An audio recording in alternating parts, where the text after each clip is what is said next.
მოგესალმებით. პირველ რიგში მადლობა ამ თემით დაინტერესებისთვის და მობრძანებისთვის. სანამ უშუალოდ თემაზე გადავალთ, მინდა მოკლედ გაგეცნოთ. მე ვარ ოლიკო ნაკაშიძე, ფსიქოლოგიის მაგისტრი და სერტიფიცირებული გეშტალტ თერაპევტი. ჩემი პროფესიული განათლება მიღებული მაქვს ევროპული სტანდარტების შესაბამისად და სულ რამოდენიმე თვეში მეც გავხდები ევროპაში აკრედიტებული გეშტალტ თერაპევტი. მე ვმუშაობ აზროვნების აკადემიის მენტალური ჯანმრთელობის ცენტრში ინტეგრაში და ვმუშაობ ძირითადად მოზარდებთან და ზრდასრულებთან. ევროპაში აკრედიტაციის ერთ-ერთი მთავარი პირობა არის ის, რომ თერაპევტმაც გაიაროს თერაპია. შესაბამისად 200 საათი ჯგუფური თერაპია მაქვს გავლილი და ამის შემდეგ 2 წელი გავდიოდი ინდივიდუალურ თერაპიას ამერიკაში მოღვაწე ცნობილ გეშტალტ თერაპევტთან ჯეი ლევინთან. და მას შემდეგ, რაც პრაქტიკა დავიწყე, მყავს ინდივიდუალური სუპერვიზორი ლატვიიდან და ასევე ყოველთვიურად ვესწრები ჯგუფურ სუპერვიზიას და ეს პროცესი მაძლევს საშუალებას, რომ მუდმივად ვიყო პროფესიულ ფორმაში და მაღალი ხარისხის მომსახურება შევთავაზო ჩემს კლიენტებს. კარგით. დღეს ჩვენ საუბრობთ მოზარდებზე. ადამიანებზე, რომლებიც გადიან ყველაზე ტურბულენტურ, თუმცა ამავდროულად ჯადოსნურ პერიოდს. ალბათ იკითხავთ მაინც და მაინც რატომ მოზარდები, ხო? იმიტომ რომ ადამიანის ტვინი დაბადებიდან 3 წლამდე და შემდგომ უკვე მოზარდობის პერიოდში განიცდის ყველაზე მასშტაბურ ნეირობიოლოგიურ ცვლილებებს.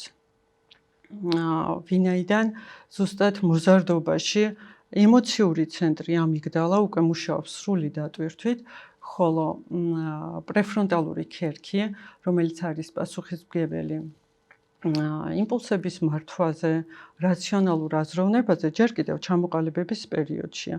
სწორედ აქედან გამომდინარე, მოზარდები 10 ჯერ უფრო მძაფრად აღიქვავენ ყველაფერს, ვიდრე ზრდასრულები.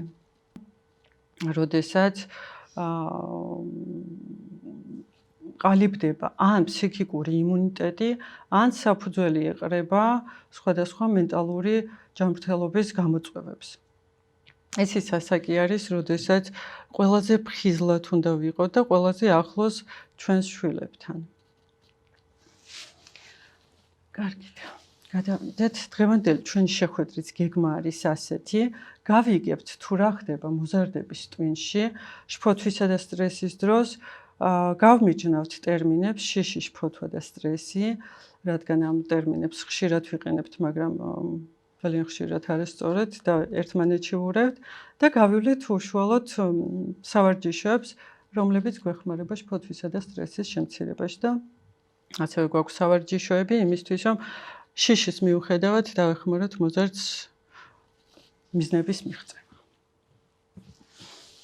თანამედროვე ნეიროფსიქოლოგია შფოთვას უკავშირებს 2 ძირითად უბანს ტვინში. პირველი ეს არის ამიგდალა. ამიგდალა ეს არის ემოციური ცენტრი, რო წარმოიდგინოთ, ტვინის შიგნით არის სიღრმეში არის ნუშის ფორმის სტრუქტურა, სახელწოდებით ამიგდალა, რომელიც პასუხისმგებელია საფრთხის იდენტიფიკაციაზე, ის წამის მიაცეთში აქტიურდება და რთავს ბრძოლა, გაქცევა, გაყინვის რეჟიმს. და ასევე პასუხისმგებელია ემოციების გენერირებაზე, ის რთავს შიშს და ბრას და 24 საათის განმავლობაში იცავს როგორც მოზარდს, ასევე ყველა ადამიანს. ერთადერთი პარადოქსი არის ის, რომ ამიგდალა უკვე არის სრულად ჩამოყალიბებული, ხოლო პრეფრონტალური ქერქი, როგორც თქვი, ჯერ ჩამოყალიბების პროცესშია.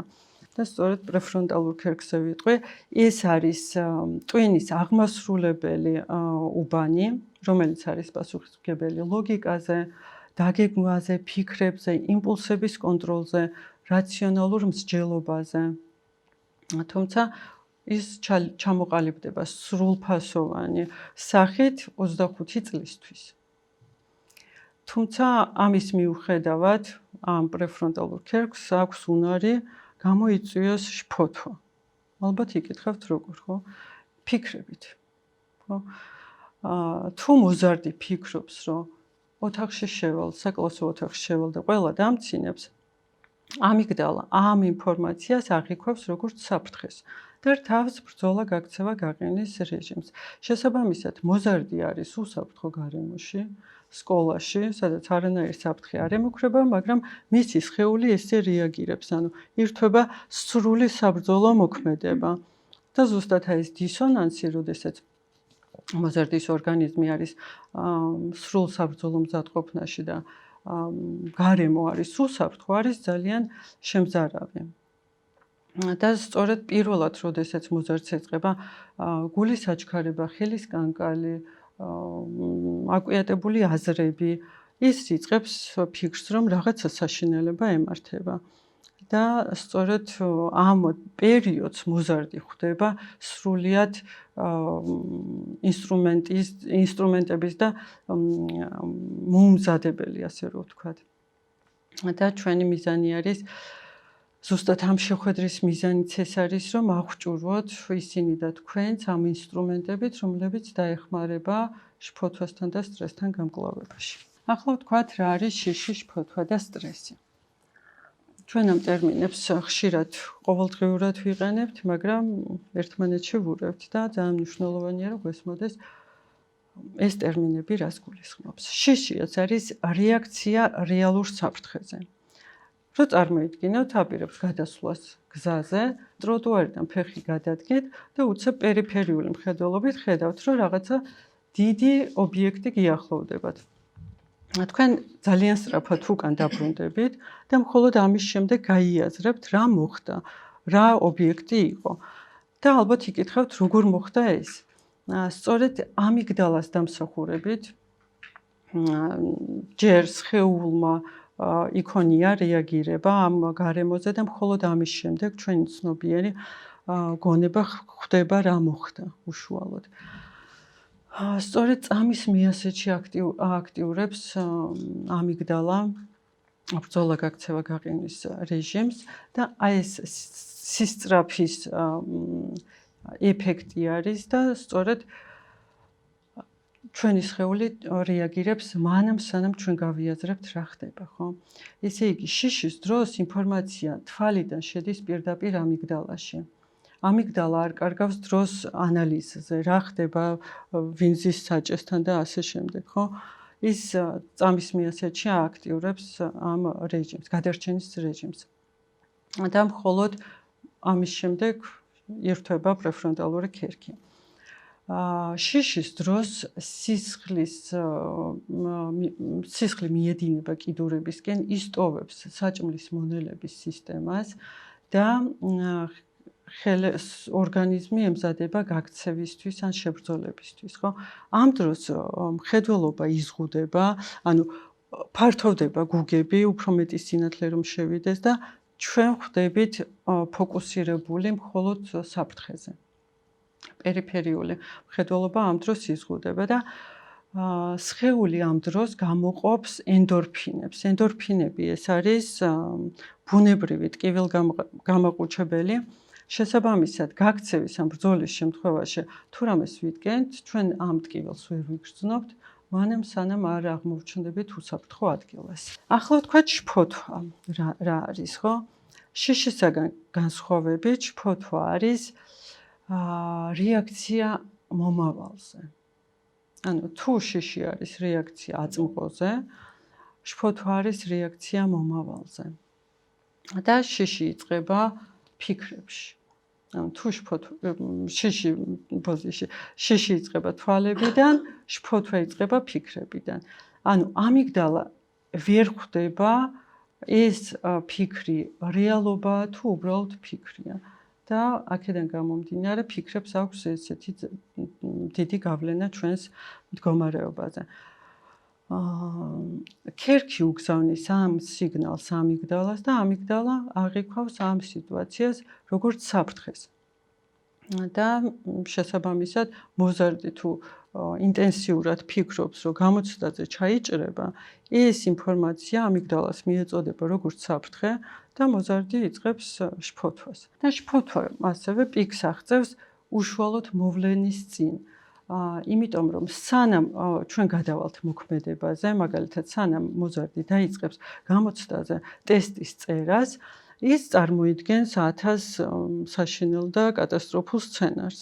იფიქრობს, რომ რა მოხდება თუ ვერ ჩავაბარებ, რა მოხდება თუ ისეთი საკითხები მოვა, რომელიც არ გამიმეორებია და ასე შემდეგ. და სწორედ მას შემდეგ, რაც უკვე გადავა მოქმედებაზე, ანუ ნახავს ტესტის საკითხებს, ის დაიწყებს აი ამ ტესტის წერას, ანუ ეს მობილიზებული ენერგია, რომელიც ქონდა სხეულში, იწყებს გახარჯვას მოქმედებაში და ამ დროს შფოთვა მცირდება.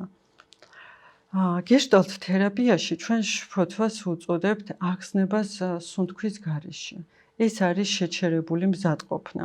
ანუ ორგანიზმში მოდის ენერგია, მაგრამ იმისთვის რომ მომავალში რაღაცა გავაკეთოთ, მაგრამ რადგან მომავალი ჯერ არ დამდგარა, ჩვენ ამ ენერგიას ვკეტავთ სხეულში. და სწორედ ეს იწვევს კანკალს, გულის აჩქარებას და ასე შემდეგ. როდესაც შფოთვაზე ვსაუბრობ, ძალიან ხშირად მშობლებს თვალწინ წარმოუდგენებათ ნამტირალები ან შეშინებული ბავშვი. მაგრამ შფოთვა გოგონებში და ბიჭებში განსხვავებულად ვლინდება და ეს ძალიან მნიშვნელოვანია, რომ ვიცოდეთ. შფოთვა გოგონებში ძირითადად გამოიხატება პერფექციონიზმის ტვირთით. გოგონას შემთხვევაში შფოთვა არის ინტერნალიზებული, ანუ შიგნით მიმართული და ის ცდილობს გახდეს იდეალური მოსწავლე, რომელსაც არაფერი არ ეშლება და ასევე ამ დროს ხო იღებს ტელეფონს მოზარდობის ასაკში ბავშვები უკვე რეგისტრირდებიან სოციალურ ქსელებზე და იწყებენ აი ამ სოციალურ ქსელში არსებული ინფლუენსერების რაღაცა იდეალური ცხოვრების შედარება საკუთარ თავთან და სწორედ ამ დროს ჩნდება ის რაღაცა კრიტიკული აზრი, რომ მე არ ვარ საკმარისი. ყველა ჩემზე ლამაზია, ყველა ჩემზე კარგია და ამ შფოთვას გოგონა გარდაქმნის თვითკრიტიკად. ბიჭებში შფოთვა უფრო მეტად არის ექსტერნალიზებული, ანუ გარეთ გამოტანილი, ხო? როდესაც ბიჭი შფოთავს, ის არ ამბობს, რომ მე მეშინია, ის ხდება აგრესიული და გაღიზიანებული. და თუ თქვენ ნახავთ მოზარდ ბიჭს, რომელიც არის უმოტივაციო და არ სურს არაფრის კეთება, ხო? ეს არის ძალიან ხშირად შენიღბული შფოთვა. ხო? ხშირ შემთხვევაში მოზარდი იკეტება ოთახში, იმიტომ რომ ეშინია რეალური ცხოვრების გამოწვევების და გადის აი ამ რეალური ცხოვრებიდან გადის ვირტუალურ სამყაროში და ამიტომ ხშირად იჯაჭვება უკვე კომპიუტერს და ვირტუალურ სამყაროს. შფოთვის ციკლი არის ასეთი. ნეგატიური ფიქრი აქ შეიძლება იყოს მოზარდის მიერ ნაფიქრი რაღაცა ფიქრები, შეიძლება მასწავლებლის მიერ რაღაცა მკაცრი გამოხედვა ან მშობლის რაღაცა მკაცრი გამოხედვა, შეიძლება იყოს აქ მეგობრის კრიტიკული კომენტარი, ხო? ანუ ეს ნეგატიური ფიქრი ართავს შფოთვას, ანუ ამიგდალა აღიქვავს ამ ნეგატიურ ფიქრს როგორც საფრთხეს და სხეულში მოდის ეს მობილიზებული ენერგია. შესაბამისად, მოზარდი ცდილობს თავი აარიდოს სხვადასხვა გამოწვევებს. იქნება ეს მაგალითად კლასის გარეშე პრეზენტაციის ჩატარება, რაღაცა სპორტულ შეჯიბრში მონაწილეობა ან გამოცდაზე გასვლა და ასე შემდეგ. ის იკეტება ოთახში. არ გამოდის ოთახიდან, არ მიდის სკოლაში, ხო, თავს არიდებს სკოლას სხვადასხვა მიზეზების გამო, ხან თავს იტკიებს, ხან მუცელს იტკიებს, ზუსტად ამის გამო და ეს ეხმარება შფოთვის გაძლიერებას, იმიტომ რომ ორგანიზმი და ტვინი აღიქვავს ამ სიტუაციას, რომ თავის არიდება, ხო? სიმშვიდის მომგვრელი იყო. ანუ თავი რო არიდა სხვადასხვა რთულ სიტუაციას მოზარდმა, ხო, მისთვის ეს იყო დამამშვიდებელი ეფექტის მქონე და ყოველი ესეთი თავის არიდება აღრმავებს და აძლიერებს შფოთვას. ეხლა ვთქვათ, რა არის სტრესი. სტრესი ეს არის ძალიან მარტივი განმარტებით, ხო? ეს არის უბსკრული გარემოს მოთხოვნებსა და ჩვენს რესურსებს შორის, ხო? როდესაც ცხოვრება მასწავლებელი, მშობელი, მეგობარი სთხოვს მოზარდს რაღაცას და მოზარდი ამას აღიქვავს ისე რომ თითქოს მას არ აქვს საკმარისი დრო, ენერგია ან ცოდნა ამ ყველაფრის შესასრულებლად, სწორედ ის წარმოქმნის სტრესს. სტრესის დროს ორგანიზმში გამოიყოფა ორი მთავარი სტრეს ჰორმონი, ეს არის კორტიზოლი და ადრენალინი და ეს არის საწვავი. ანუ, როდესაც ტვინი აფიქსირებს რაღაც ახალ გამოწვევას, ორგანიზმი გვაძლევს დამატებით ენერგიას, რომ გავუმკლავდეთ ამ ახალ გამოწვევას. მაგრამ რას ეკეთებს თანამედროვე მოზარდი? ის ზის. ძირითადად ზის. საკლასო ოთახში ზის, თავის სახლში ზის, მანქანაში ზის და აი ამ მობილიზებულ ენერგიას არ ხარჯავს. შესაბამისად, თუ ჩვენ ამ ენერგიას არ გავხარჯავთ და უბრალოდ დავჯდებით და ვინერვიულებთ, ეს საწვავები, ასე რომ ვთქვათ, მოწამლავს ჩვენს ორგანიზმს. ხო, ფსიქოლოგიაში ჩვენ ვამბობთ, რომ ყველა სტრესი არ არის ცუდი სტრესი. ჩვენ გვაქვს კარგი სტრესი, რომელსაც ვუწოდებთ ეუსტრესს. ეუსტრესი ეს არის სტრესი, რომელიც გვაძლევს мотивაციას, გვაფხიზლებს, გვეხმარება ზრდაში. აქ შეიძლება იყოს რაღაცა ახალი პატარა გამოწვევები, სპორტული შეჯიბრის წინ მოზარდი რო ღელავს და ფიქრობს, რომ ეს რთულია, მაგრამ მე გავუმკლავდები, ეს არის კარგი სტრესი. ანუ ამ დროს მოზარდი იზრდება და ვითარდება, მაგრამ ჩვენ გვაქვს ასევე დისტრესი. ეს არის გამომფიტავი სტრესი.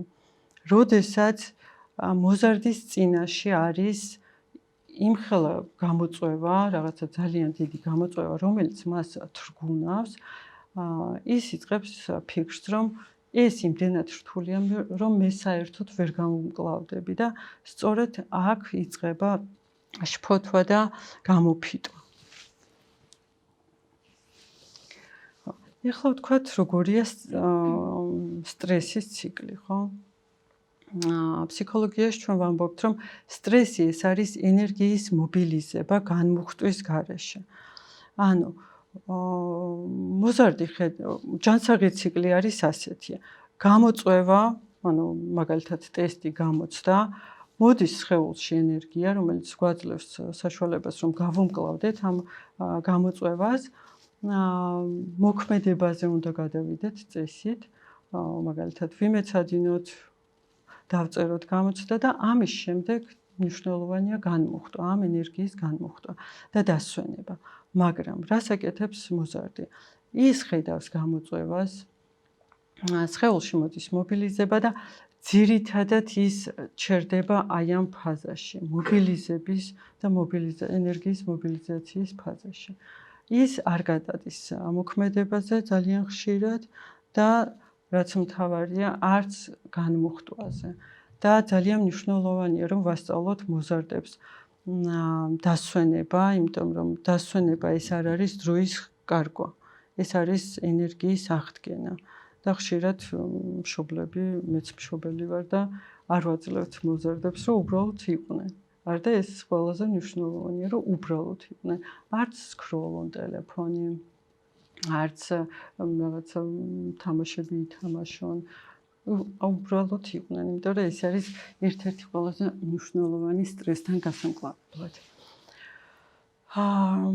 როდესაც ჩვენ ვსაუბრობთ შფოთვაზე, მნიშვნელოვანია ასევე ვახსენოთ პანიკური შეტევა.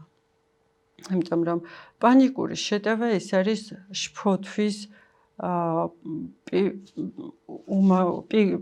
პიკური მდგომარეობა, ასე რომ ვთქვათ. როდესაც შფოთვის ციკლი პიკს აღწევს, ვიღებთ პანიკურ შეტევას.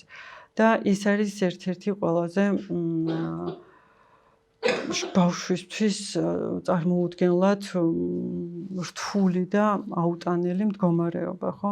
რო წარმოიდგინოთ, მოზარდი ზის ავტობუსში, მიდის სახლში და უცებ გრძნობს, რომ გული აქვს ამოვარდნაზე. გრძნობს, რომ ჰაერი არ ყოფნის და ეუფლება ასეთი განცდა, რომ შეიძლება ახლა მოუკვდე. და ეს არის ყველაზე შემზარავი, იმიტომ რომ ორგანიზმი არის სრულ მობილიზებაში იმისთვის, რომ შეებრძოლოს რაღაც საფრთხეს ან გაიქცეს, მაგრამ გარშემო არის უსაფრთხო. და ყველაზე შემზარავი არის ის, რომ პანიკის დროს, ხო, მოზარდი კარგავს კავშირს საკუთარ სხეულთან, იმიტომ რომ გული და სუნთქვა არ ემორჩილება მას. ის კარგავს კავშირს გარემოსთან, იმიტომ რომ პერიფერიული მხედველობა იზღუდება და მხედველობა და მსმენა ხდება ბუნდოვანი და ის კარგავს კავშირს ადამიანებთან, ვინაიდან ის თითქოს ამოვარდება აწმყოდან და რჩება მარტო თავის შიშთან. კარგით. ჩვენ ვისაუბრეთ შფოთვაზე და სტრესზე და ეხლა ძალიან მნიშვნელოვანია ვთქვათ, რა შეგვიძლია გავაკეთოთ იმისთვის, რომ დავეხმაროთ მოზარდებს ამ რთულ მომენტებში. ხო, პირველ რიგში მნიშვნელოვანია ვიცოდეთ რა არ უნდა გავაკეთოთ. მაგალითად, პანიკის და შფოთვის დროს. ჩვენ არ უნდა ვთქვათ, ნუ გეშინია, დამშვიდდი, ეს არაფერია, შეხედე ლოგიკურად იფიქრეთ. რატომ? ხო, ალბათ იკითხავთ, იმიტომ რომ ამ დროს პრეფრონტალური ქერქი, ანუ ტვინის ის უბანი, რომელიც არის პასუხისმგებელი რაციონალურ აზროვნებაზე, ლოგიკაზე, არის გათიშული. ხო, როგორც ვთქვი, ამიგდალა არის ამ დროს ძალიან ჰიპერაქტიური და პრეფრონტალური ქერქი ითიშება შფოთვის დროს. ამიტომ რაციონალური მსჯელობა და საუბარი არ მუშაობს ამ ეტაპზე, როდესაც ის პიკურ მდგომარეობაშია. და როგორ უნდა მოვიქცეთ, ხო?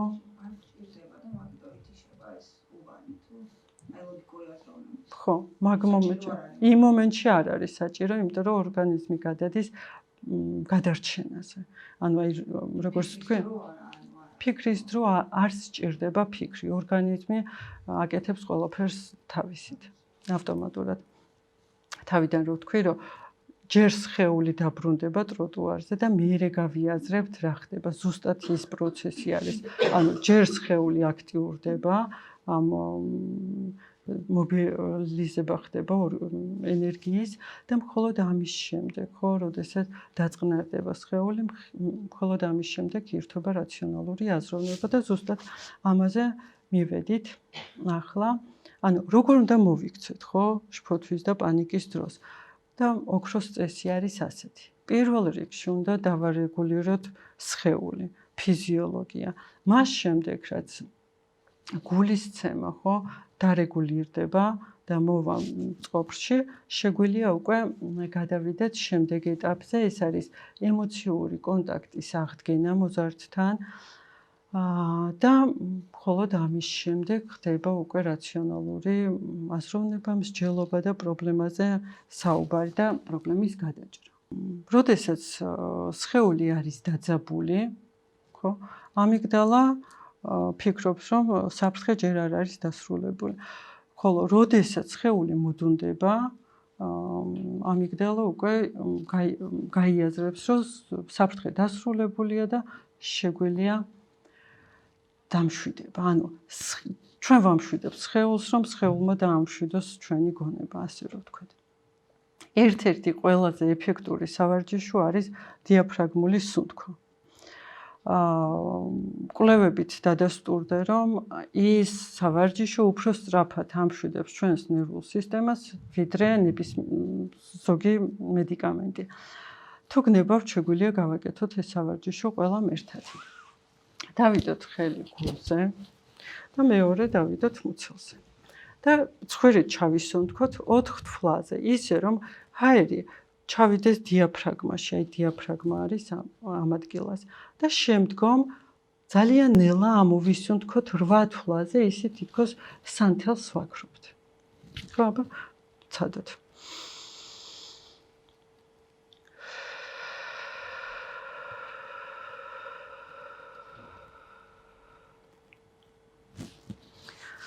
ეს სავარჯიშო ხო შფოთვის დროს მინიმუმ 5-8 გამეორება უნდა გავაკეთოთ, რომ სხეული დამშვიდდეს. რა იგრძენით თქვენ აი ამ სავარჯიშოს დროს? იგრძენით ოდნავ მაინც? ძალიან კარგი. ეს ასაკობრივი არაფრიკავშირში არის, ხო? ნებისმიერ ასაკზე მოქმედებს ეს პანიკური შეწევის თვევა. რა თქმა უნდა. კი, უბრალოდ მოზარდები რატო არის ცოტა განსხვავებული სეგმენტი, ასე რომ ვთქვათ. იმიტომ რომ პრეფრონტალური ქერქი არის ჩამოყალიბების პროცესში, ანუ 25 წლამდე ყალიბდება ეს უბანი, რომელიც არის პასუხისმგებელი რაციონალურ აზროვნებას. ანუ ამიგდალა ემოციური ცენტრი არის მუშაობს სრული დატვირთვით და ეს ჯერჯერობით ყალიბდება. ამიტომ ემოციების კონტროლი მოზარდებს უჭირთ შედარებით, ხო? ასევე იმისთვის რომ სხეული დავამშვიდოთ, გვაქვს შემდეგი ტექნიკები, ეს არის ტექნიკები ექსტრემალური სიტუაციებისთვის, ხო? პირველ სურათზე ხედავთ ცივი წყლის ტექნიკას, რომელიც ააქტიურებს ყვინთვის რეფლექსს, თუმცა სანამ მოზარდს სახეზე წყალს შეასხავთ, მნიშვნელოვანია რომ გააფრთხილოთ, ხო? მისი გაფრთხილების გარეშე არ არის რეკომენდებული, ხო? რა ხდება ამ დროს? დიდი ოდენობით წყლის შესხმა სახეზე ააქტიურებს ყვინთვის რეფლექსს, რომელიც რთავს ვაგუსის ნერვს. ვაგუსის ნერვის გააქტიურება ის არის ბიოლოგიური მუხრუჭი პანიკის და შფოთვის დროს. ასეთ დროს სხეული აღიქვავს, რომ ის არის წყალში და ბუნებრივად მშვიდდება გულისცემა. ასევე შეგიძლია სთხოვოთ მოზარდს, რომ ფეხზე წამოდგეს და სხეულიდან თითქოს იბერტყავს წყალს. აი ესეთი მოძრაობები გააკეთოს, ან იხტუნოს, ხო? რატომ მუშაობს ეს? ბოლო კვლევებით, როგორც ჩაატარეს ცხოველებზე და ნახეს, რომ საფრთხის გადავლის შემდეგ ცხოველის სხეულიდან თითქოს სველი იყო, იბერტყავდა აი ამ სტრესს. და ზუსტად ის მოქმედება ეხმარება, რომ ორგანიზმიდან გამოვიდეს ზედმეტი ადრენალინი და არ ჩაიკეტოს სხეულში. და პეპლის ჩახუტება, ეს არის ხელის გადაჯვარედინება გულზე და ძალიან მშვიდად ნაზი შეხებით, თანმიმდევრობით ვატყაპუნებთ ხელებს მარჯვენა მარცხენა.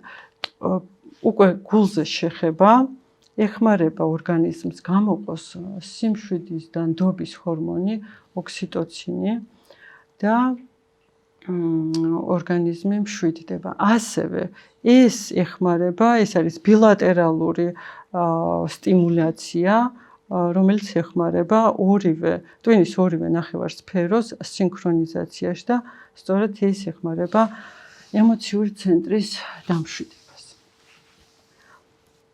მას შემდეგ, რაც ოდნავ დამშვიდდა სხეული, გადავდივართ შემდეგ ეტაპზე, ასე რომ ვთქვათ, დამიწების ტექნიკა.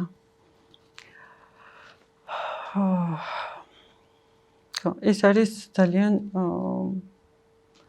ძლიერი სავარჯიშო, ასე რომ ვთქვათ, იმიტომ რომ ტვინს არ შეუძლია ორ რამეზე იყოს ერთდროულად ფოკუსირებული, ანუ მომავლის რაღაცა კატასტროფულ სცენარებზე და აწმყოში შეგრძნებებზე. ამიტომ ძალიან მნიშვნელოვანია, რომ დავეხმაროთ მოზარდს გააქტიუროს გრძნობის ორგანოები, ანუ დაასახელოს. ბატონო? ხო, აწმყოში. ხო, დაასახელოს 5 ნივთი, რასაც ხედავს. და ნივთების დასახელებისას მნიშვნელოვანია, რომ თან აღწეროს ეს ნივთები, მაგალითად, ხედავ მაგიდას, მაგიდა არის გამჭვირვალე ან მინისგან არის და ასე შემდეგ. და 5 ნივთი ესე დაასახელოს ხმამაღლა. ასევე შეუძლია დაასახელოს 4 რამ, რასაც გრძნობს. ეს შეიძლება იყოს წონა, თავის წონას კამზე ან საზურგეს რო იყოს ნობა, ან იატაკზე რო აქვს ფეხები მყარად. იმიტომ რომ ეს სიმყარე ეხმარება, ეს არის საყრდენი ერთ-ერთი. და ასევე 3 ხმა, რომელიც ესმის, შეიძლება იყოს მანქანის ხმა, კონდიციონერის ხმა ან ნებისმიერი რამე. ასევე დაასახელოს 2 სუნი, რომელსაც გრძნობს ან რომელიც უყვარს და 1 გემო, რომელსაც გრძნობს ან რომელიც უყვარს. ეს არის ფაქტიურად მომავლიდან მოზარდის ტვინის გადმორთვა აწმყოს. გარდა ამისა, ძალიან ხშირად მოზარდი გაღიზიანებული ან შფოთავს მაშინ, როდესაც მისი ფიზიოლოგიური საჭიროებები არ არის დაკმაყოფილებული.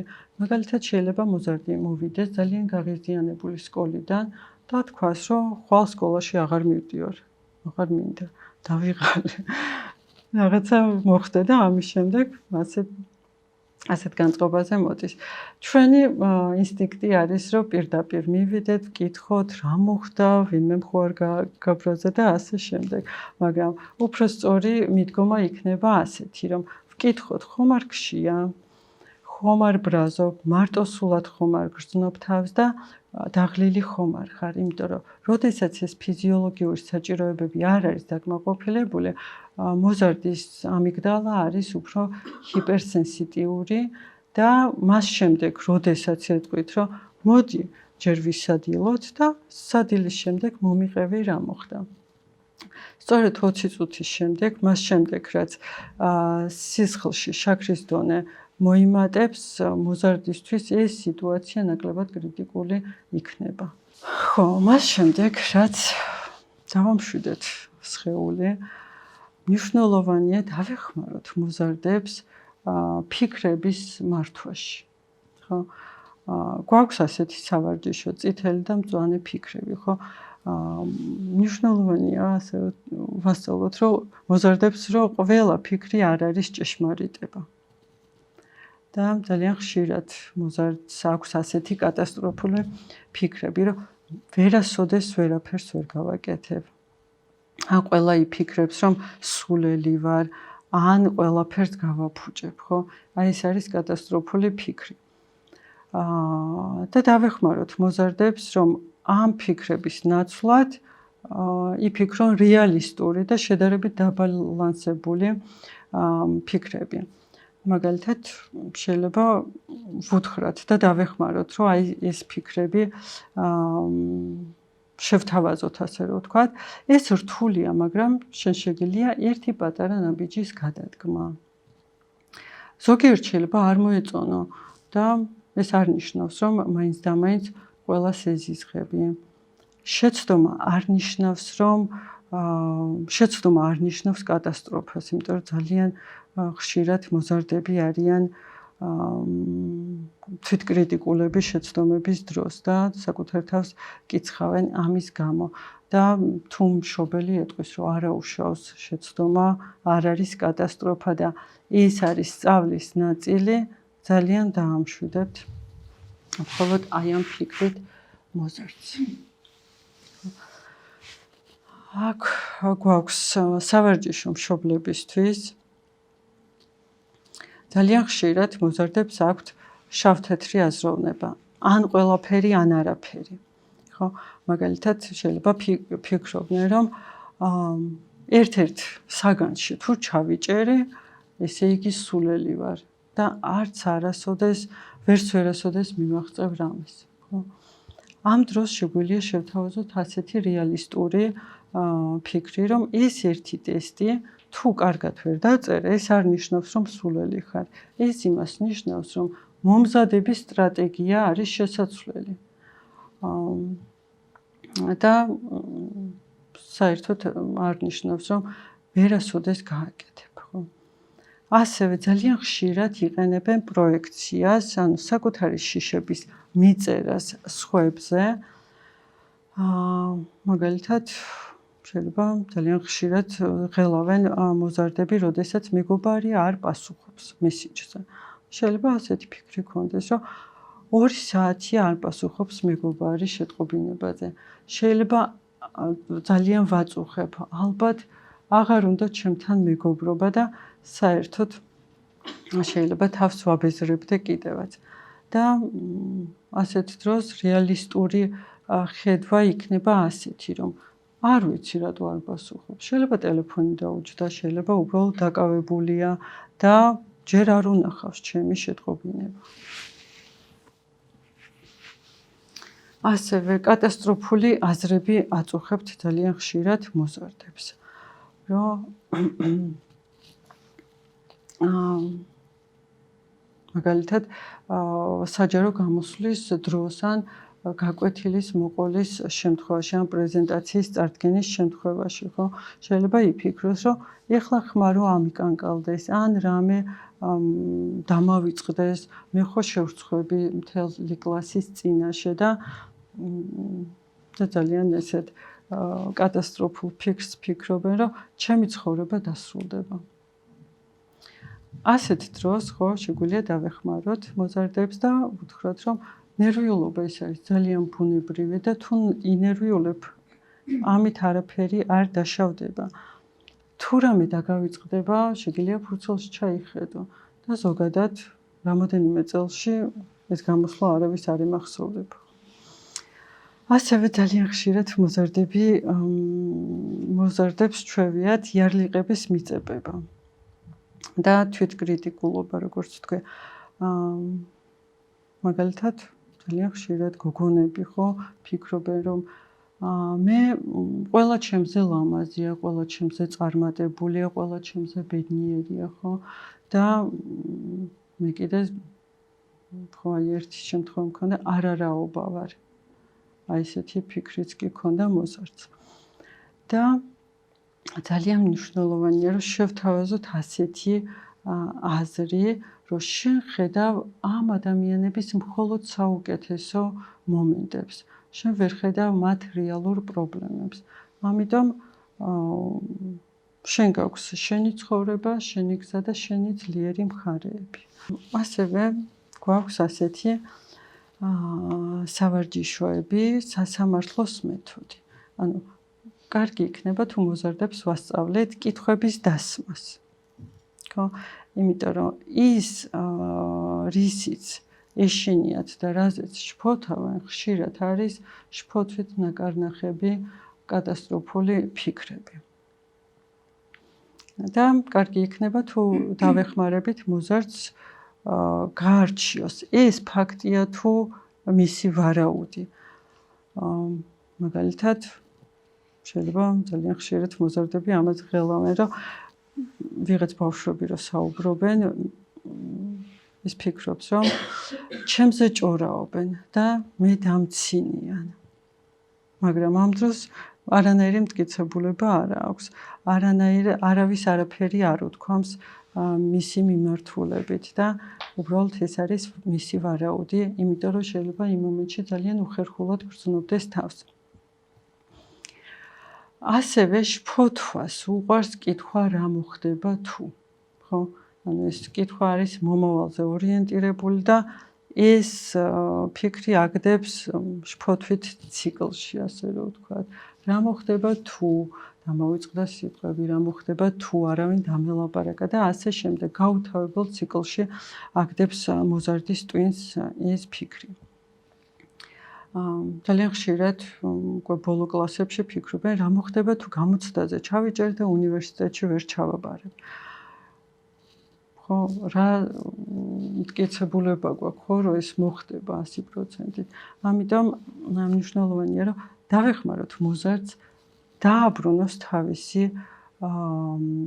ყურადღება აწმყოში, ხო? და ვუთხრათ, რომ ჩვენ არ ვიცით რა მოხდება მომავალში. მნიშვნელოვანია, რომ მოემზადო და დღეს რისი გაკეთებაც შეგიძლია ყველაფერი გააკეთო. იმიტომ რომ შფოთვის ანტიდოტი არის მომზადება. როდესაც მოზარდი არის კარგად მომზადებული, ის ნაკლებად შფოთავს. და ყველაზე მნიშვნელოვანი ინსტრუმენტი, რომელიც გააჩნიათ მშობლებს, ეს ხართ თქვენ თვითონ და თქვენი ნერვული სისტემა.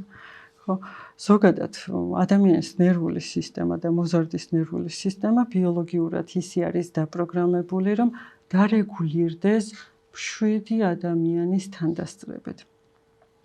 და ამას ეწოდება თანარეგულაცია.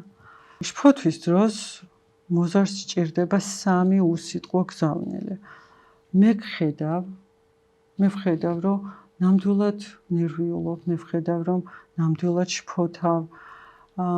ანუ მისი ემოციის ვალიდაცია არის ძალიან მნიშვნელოვანი.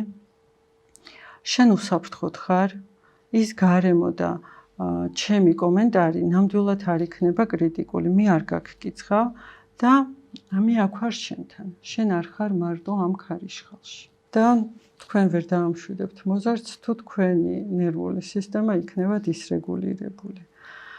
სიმშვიდე გადამდებია ისევე როგორც პანიკა.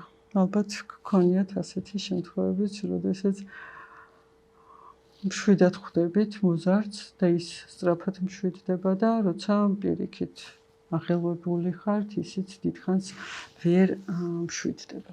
ძალიან ცოტა არაპოპულარული თემით საკითხით არის ეს სავარჯიშო, იწყება, ასე რომ ვთქვათ. ანუ თქვენ ვერ დაამშვიდებთ მოზარდს, თუ თქვენ თავად ხართ ძალიან აღელვებული, ხო? ამიტომ ძალიან მნიშვნელოვანია, რომ მშობელმა, მასწავლებელმა ასევე საკუთარ თავზე იზრუნოს. ის სავარჯიშოები, რაც ვთქვით, მაგალითად ღრმა სუნთქვითი სავარჯიშო, ყოველდილით რომ დაუთმოთ ამ სავარჯიშოს 5 წუთი, ეს დაგიზოგავთ დაახლოებით 9 საათს ნერვიულობაზე, შფოთვაზე და კონფლიქტებზე. ასევე ძალიან მნიშვნელოვანია, რომ საკუთარი თავის მიმართ არ იყოთ კრიტიკულები და პატარა შეცდომების გამო არ გაკიცხოთ თქვენი თავი. და რაც მთავარი, ასევე მნიშვნელოვანია, რომ მართოთ თქვენი სტრესი. გარდა ამისა, მოზარდის დამშვიდებისთვის მნიშვნელოვანია დამიწება და სტაბილურობა. შფოთვა არის ქაოსი. ხო? და შფოთვის შესამცირებლად მნიშვნელოვანია პროგნოზირებადობა. ხო? მაგალითად, ყოველ საღამოს ერთად ვახშამი ან რაიმე ერთად შესრულებული ქმედება ან საღამოს რიტუალი. ეს ამშვიდებს მოზარდის გონებას. და ასევე თანაგრძნობის განცდა. მნიშვნელოვანია, რომ ბავშვს კონდეს განცდა, რომ თქვენ მას ხედავთ, თქვენ მისი გესმით და თქვენ მას არ დატოვებთ მარტოს ამ ქარიშხალში, ხო?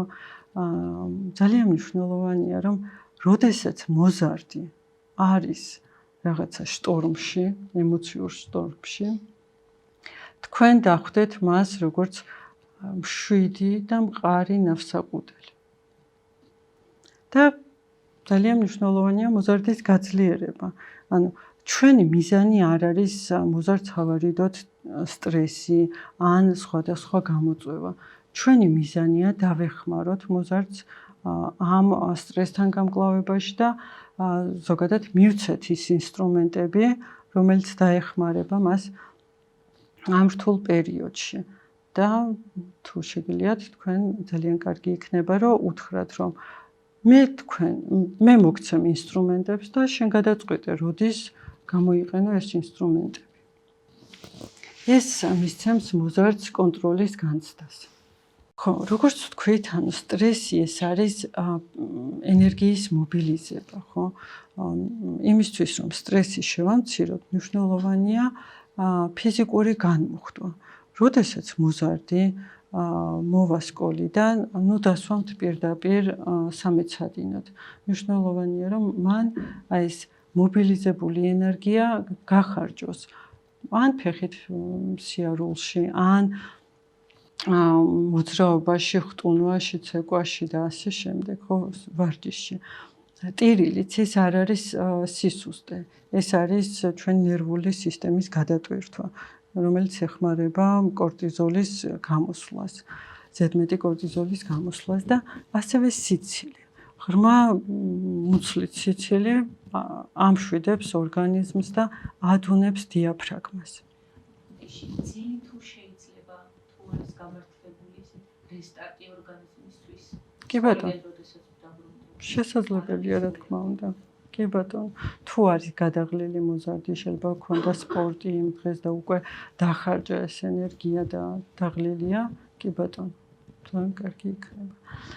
და ასევე ძალიან საყურადღებო ასევე თვითზრუნვის 4 საყრდენი, ანუ მნიშვნელოვანია, რომ მოზარდმა ასევე იზრუნოს ძილზე, ჯანსაღი კვება ქონდეს რაციონში, ხო? ვარჯიშობდეს, მნიშვნელოვანია, რომ ქონდეს ჰობი, იკითხოს, არა საგაკვეთილო მასალა. ასევე კარგი იქნება თუ გაერთობა მეგობრებთან, იცინებს, ისაუბრებენ მათთვის საინტერესო თემებზე და ასევე ბუნებაში თუ მოახერხებს გასეირნებას პერიოდულად, ეს მისთვის ძალიან სასარგებლო იქნება. და როგორც თქვი, დასვენება ეს არ არის დროის კარგვა, არამედ ზუსტად ენერგიის შევსება არის. ჩვენ ვთქვით, რა უნდა გავაკეთოთ შფოთვის და სტრესის შესამცირებლად. ეხლა გადავიდეთ ასეთ ტექნიკაზე, სტრესის პრევენციაზე. ძალიან ხშირად მოზარდი ამბობს, რომ იმდენი საქმე მაქვს, რომ ძალიან დავისტრესე. და ამ დროს რო შევხედავთ, არც ისე ბევრი საქმე აქვს. უბრალოდ არასწორად ანაწილებს დროს. და ძალიან ხშირად მოზარდები ცხოვრობენ აი ამ კვადრატებში, ასე რომ ვთქვათ. პირველი კვადრატი, ეს არის პროკრასტინატორი. აქ საქმე არის სასწრაფო და ძალიან მნიშვნელოვანი. მაგალითად, ხვალ აქვს გამოცდა და დღეს არაფერი არ იცის. ეს არის სტრესის ზონა და ძალიან ხშირად მოზარდები ცხოვრობენ აი ამ ზონაში. ასევე მორჩილის ზონა არის მეორე ზონა, ასე რომ ვთქვათ. აქ საქმე არის სასწრაფო, მაგრამ არც ისე მნიშვნელოვანი. მაგალითად, მეგობარი ურეკავს, მშობელი რაღაცას თხოვს, მოდის შეტყობინება, ვიღაცამ ლაივი დასტარტა და ასე შემდეგ, ხო? ეს ყველაფერი არის, ანუ სწრაფ რეაგირებას ითხოვს მოზარდისგან, მაგრამ ნაკლებად მნიშვნელოვანი საქმეა. ამ დროს მოზარდი ფიქრობს, რომ ის დრო ამ დროს ეს არის ფრუსტრაციის ზონა და თითქოს მოზარდი კარგავს კონტროლს თავის ცხოვრებაზე. მესამე კვადრატი ეს არის ზარმაცი, ხო? ანუ აქ საქმე არც სასწრაფო, არც მნიშვნელოვანი, მაგრამ ყველაზე ხშირად მოზარდი ცხოვრობს ამ ზონაში, ასე რომ ვთქვათ. ის დაჯდება და სანამ გაკვეთილებს იმეცადინებს 5 საათი სკროლობს ტელეფონს, თამაშობს კომპიუტერულ თამაშებს და ეს არის ფონური შფოთვის ზონა. ანუ მოზარდი მაიცის, რომ უნდა იმეცადინოს, მაგრამ ვერ იწყებს მეცადინეობას და ფონურად აქვს ეს შფოთვა, რომ ის რაღაცას არ აკეთებს. და ერთ-ერთი ყველაზე მნიშვნელოვანი და სწორი დროის გადანაწილება არის ეს მეოთხე კვადრატი. ეს არის პრიორიტეტების სწორი გადანაწილება. აქ საქმე მნიშვნელოვანია, მაგრამ არც ისე სასწრაფო. მაგალითად, როდესაც მოზარდმა იცის, რომ 2 კვირაში აქვს გამოცდა და იწყებს 2 კვირით ადრე მომზადებას. ამ დროს ამიგდალა ნაკლებად არის აქტიური, ამ დროს პრეფრონტალური ქერქი ძალიან სწრაფად ითვისებს მასალას და ძალიან მშვიდად, ანუ ეს არის სიმშვიდის და ზრდის ზონა. კარგი იქნება თუ დაეხმარებით მოზარდებს და თავის დროს გაანაწილებს სწორედ. მაგალითად, კვირა საღამოს, რომ დაგეგმოს მომავალი კვირა, მოღონც რა თქმა უნდა, ყველა პატარა წვრილმანის საქმე არ უნდა ჩაწეროს. უნდა ჩაწეროს მნიშვნელოვანი და ყველაზე საჭირო საქმეები, რომელიც იმ კვირაში აქვს გასაკეთებელი. ეს ამშვიდებს ამიგდალას. რაღაც გამოცდის მომზადება ძალიან ზღაპარია. ანუ წესით სულ უნდა ემზადებოდნენ. ხო, ну ზოგი ემზადება, მაგრამ ხო, მესმის, ანუ სულ უნდა ემზადებოდეს. კი. რომ იცი რომ ჯერ კიდევ გაქვს, რომ ჯერ კიდევ გაქვს. ხო და ამიტომ არის ეს რაღაც თქვი. ხო. ასევე მოზარდები ძალიან ხშირად შფოთავენ იმაზე, რისი გაკონტროლებაც არ შეუძლიათ, ხო? მაგალითად, სხვების ფიქრების, ხო, რას იფიქრებს, რას იტყვიან ჩემზე. წარსულის, რატომ ვთქვი ეს სისულელე. ძალიან ხშირად ღელავენ თავისი მეგობრის ქცევაზე, რომ რანაირად იქცევა და ასე შემდეგ. და ამ ყველაფერს ჩვენ ვერ ვაკონტროლებთ, ვერც მოზარდი აკონტროლებს და ამაზე დახარჯული დრო და ენერგია არის ფუჭი, ასე რომ ვთქვათ. და კარგი იქნება თუ დავეხმარებით და ვასწავლეთ, რომ მთელი მისი ფოკუსი და ყურადღება მიმართოს იმაზე, რისი გაკონტროლებაც შეუძლია. და რისი გაკონტროლება შეგვიძლია, ხო? ეს არის ჩვენი რეაქციების, ჩვენი მომზადების ხარისხის, ჩვენი დამოკიდებულებების და ჩვენი სიტყვების და ქცევების. ეს არის ერთ-ერთი ყველაზე მნიშვნელოვანი სავარჯიშო, ასე რომ ვთქვათ, რომელიც დაეხმარება მოზარდს შიშის მიუხედავად მიზნების მიღწევაში. და ეს არის სიმამაცის კიბე. მაგალითად, თუ მოზარდის მიზანი არის გავიდეს პრეზენტაცია წარადგინოს კლასის წინაშე და მისი შფოთვის დონე არის 10-დან 10-მდე, ძალიან ცუდი იქნება თუ პირდაპირ ვაიძულებთ, რომ გავიდეს კლასის წინაშე ამ შფოთვით. მაგრამ ძალიან კარგი იქნება თუ დავეხმარებით და ავაგებთ ამ საფეხურებს. მაგალითად, პირველ ეტაპზე რომ წაიკითხოს პრეზენტაცია საკუთარ ოთახში მარტო. შემდეგ წაიკითხოს ერთ მშობელთან. ამის შემდეგ უკვე ოჯახის სხვა წევრებთან, მეგობრებთან, მასწავლებელთან და თანდათან მივიდეს იმ თავის დასახულ მიზნამდე, ხო? შეიძლება წარადგინოს მცირე ჯგუფებში ან ჯერ წარადგინოს ეს პრეზენტაცია ადგილიდან, იმიტომ რომ ადგილიდან წარდგენა უფრო რაღაცა სიმშვიდის მომტანია და ბოლოს გავიდეს უკვე დაფასთან. ამ სავარჯიშოს ერთ-ერთი ყველაზე მნიშვნელოვანი ნიუანსი არის ის, რომ თითო საფეხურზე მოზარდი უნდა გაჩერდეს, მანამ სანამ მისი შფოთვის დონე არ განახევრდება, ხო? ასეთ დროს ამიგდალა სწავლობს, რომ კი ეს იყო რთული, მაგრამ მოზარდი გადარჩა. და ზუსტად ეს არის აი ამ სიმშვიდის მომტანი და შემდეგ საფეხურზე გადასვლის საშუალება. ძალიან უყვართ მოზარდებს კომფორტის ზონა. ახალ მეგობრებს არ იცნობენ, ახალ საქმეებს არ ეკიდებიან, არ იწყებენ, ურჩევნიათ, რომ იმეგობრონ იმათთან, ვისთანაც უკვე მეგობრობენ, აკეთონ ის საქმე, რომელიც მათთვის ნაცნობია, მაგალითად ტელეფონის სკროლონ, ნაცვლად იმისა, რომ რაღაცა სიახლეებში ჩაერთონ. ამიტომ მშობლის დახმარებით მნიშვნელოვანია დავეხმაროთ მოზარდებს, რომ გადავიდნენ სითამამის ზონაში, ხო? ეს არის ახალი ადამიანების გაცნობა, სცენაზე გამოსვლა, სხვადასხვა სიახლეებში ჩართვა. სითამამის ზონა ყოველთვის ასოცირდება შიშთან და მაგრამ სიმამაცი არ არის შიშის არქონა. სიმამაცი არის შიშთან ერთად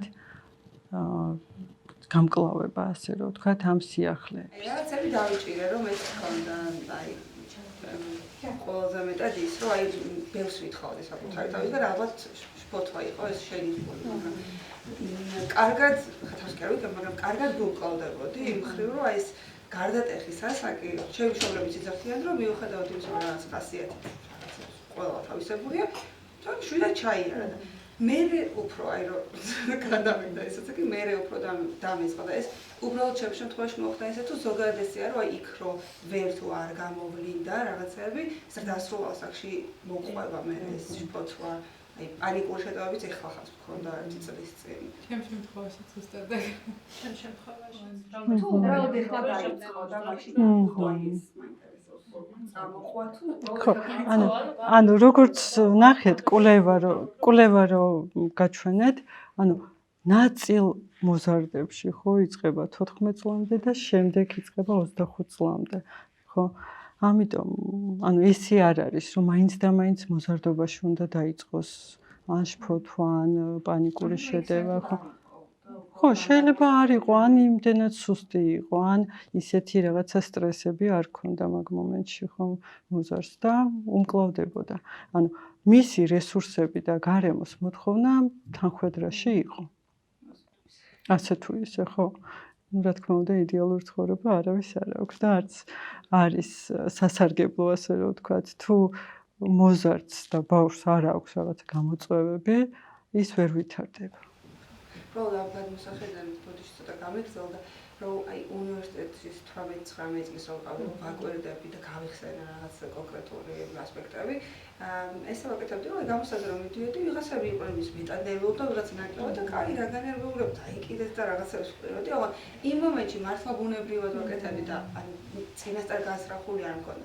ეხლა რომ უყურებ, ეს იყო ზუსტად იმის დამარხვა, რომ მე ყველაზე მეტადნერვიულობდი ამ დროს და სხვებს ვაშვებდი, რომ დაიკიდეთ რა. ხო, ну ესეც არის ხო, თავდაცვის მექანიზმი. გარე და საკუთარი თავის მოლოდინების გამო მოდის ეს შფოთვაც და ალბათ მაგაზე უნდა ვიმუშაოთ პირველად. ხო, ბევრი ფაქტორი არის.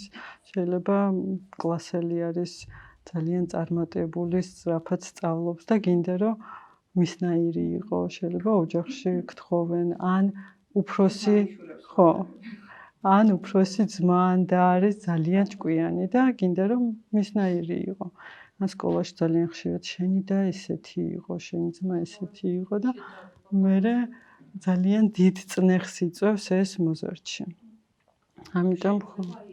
კითხავთ ზუსტად 7 წლის ბიჭი ყავს და ისე მოხდა რომ უცხოეთიდან ჩამოვედი და არ არის ქართული ენოვანი და ეხლა წავაწყდით აი ამ საკითხს ზუსტად. საკმაოდ თამამი და ბედნიერი ბავშვი ასე რომ ვთქვათ ხალისიანი და ნახეთ ეხლა ქართული სწავლა რომ დაიწყო კლასში ჩამორჩება რა თქმა უნდა ეხლა ეს ძალიან ბუნებრივია ხო აკითხებენ ხმამაღლა და ქართული ბავშვები კარგად კითხულობენ ვიდრე ვერ კითხულობს და ეხლა მოიწყინა პირველად მინდა გითხრათ ძალიან უყვარს სკოლა და დაიწყო ზუსტად ამის გამოხატვა, რომ დაიღალა, იქნებ არ წავიდეს, აი მოდიდე და იქნებ რაღაცა და ძალიან უყვარს სკოლა და ჩემი კომუნიკაცია შედგა მასწავლებელთან, მაგრამ ვერ გეტყვით, რომ მე რამდენად სწორი ვარ, როგორ უნდა მივუდგე ამ საკითხს. ამ პედაგოგი როგორ უნდა მივუდგეს. აი ამაზე რას მირჩევდით? ნახეთ, მითხრა მასწავლებელმა, რომ ხარში მდგას, რა თქმა უნდა, მაგრამ ბავშვი მომენტა რომ კითხულობს, იცინიან და ჩვენ ახლა ამ ბავშვებს ყველას ვერ აუხსნით ხო და არ მინდა რომ ჩაიკეტოს და აი ეს ბარიერები რომ შეექმნას, იმიტომ რომ ძალიან კარგი ეტაპი აქვს ახლა. აი რას მირჩევდით? როგორი კომუნიკაცია უნდა შედგეს ჩემი პედაგოგთან, რომ აი რაღაცა არ შეგვეშალოს ამ შემთხვევაში. ეს მაინც და მაინც მხოლოდ ქართულზეა ხო საუბარი? მათემატიკა ძალიან უყვარს, ყველაფერი უყვარს. კითხვის დროს. ხო, სახლში ამეცადინე. ქართულ ენაზეა წიგნში. კი, მაგრამ მამაყლა აკითხებს კლასში, ნახეთ, ისე ესმის შინაარსი. ესმის, მაგრამ ისე კარგად გაკითხულობს, როგორც სხვა დანარჩენი ქართული ბავშვები და ეს ხდება ყველას წინაშე. ნახეთ, რაღაცა დონეზე ჩვენც ხო გაგვივლია ეს რაღაც მომენტი, მაგრამ აქ უფრო ძაბრად არის, იმიტომ რომ ეხლა დაიწყო ქართული სწავლა. მესმის ხო. ანუ თქვენ სახლში ეხმარებით მეცადინეობაში და რო კითხულობს თქვენი რეაქცია როგორია? ჩემი რეაქცია არის არავშავს, გავაგრძელოთ. ეს იმისთვის არის, რომ ვისწავლოთ. ჩვეულებრივად мотиваციას ვაძლევ. შეიძლება არ გამოგივიდეს ერთხელ, მაგრამ მეორედ გამოგვივა. აი ესეთი რა თქმა უნდა მომყვება. ძალიან კარგი. იქნებ სთხოვოთ მასწავლებელს, რომ არ წააკითხოს ხმამაღლა. რაღაცა პერიოდი. რა თქმა უნდა. უნდა ავარიდოთ, აბა თუ გარემო დასცინის, ხო, ეს ძალიან მტკივნეულია მისთვის. ხო. ხო, რა თქმა უნდა. ამიტომ ჯობია, რომ კლასში არ წააკითხოს ხმამაღლა და შეპირდით მასწავლებელს, რომ თქვენ წააკითხავთ სახლში. და თუ რამე შეცდომა იქნება, გამოასწორებს. თუ რაღაცას, თქვათ, ასოებში, ხო, უჭირთ ალბათ რაღაც ისეთი ასოების წარმოქმნა. არა, სხვა საგნებში ხო კარგად არის. ხო, აქტიურობს და მაინც ისწავლის, დაცინის ის აღარ ხო, დიდი და თან რო დასცინებენ, მერე ჩაიკეტება და უარეს შედეგს მივიღებთ. ეს პრობლემა და ის ზუსტად თორემეთან მოვედი და ეს ძალიან ალბათ ყველამ უნდა იცოდეს, იმიტომ რომ მარტო არა ქართულ ენაზე ხომ არ არის, შეიძლება ბავშვი განწყობაზე ვერ იყოს და ვერ წაიკითხოს, ნახეთ. და უნდა დავანებებინოთ მაშინ თავი, ხო? და გადავიდეთ სხვა ბავშვმა გააგრძელოს კითხვა.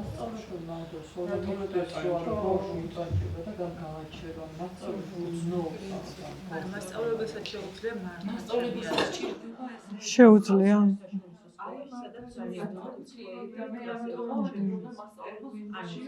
საერთოდ ქართული არის.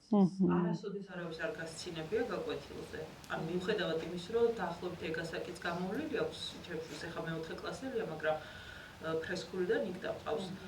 სიცილის მომენტი საერთოდ ფაქტიურად გამორიცხულება, იმიტომ რომ მასწავლებელს ჰქონდა ეს გამოცემა ბავშვებზე, ისეთი რომ ის მცხოველია, თქვათ არ იცის ქართული ისე კარგად, როგორც თქვენ ინგლისური არ იცით.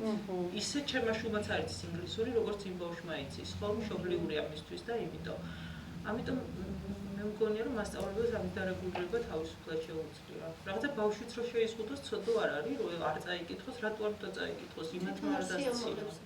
ხო, თვითონაც არ სიამოვნებს და უფრო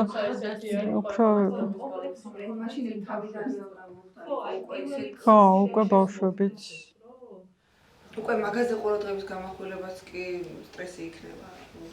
არა, იცით როგორი პასუხი მივიღეთ, გიტყვით მე თავიდან არა, ნუ განასხვავებთ ასე მიპასუხა. ნუ შევაჩვენთ ბავშვს იმ აზრს, რომ ის სხვა განსხვავებულია. აი ეს პასუხი მივიღე და მაშინ გავჩერდი. ანუ ვერ ისწავლის ასე მითხრა. ნახეთ, ხო, ეს განსხვავება აღიზიანებთ. მე ჩავერთვები.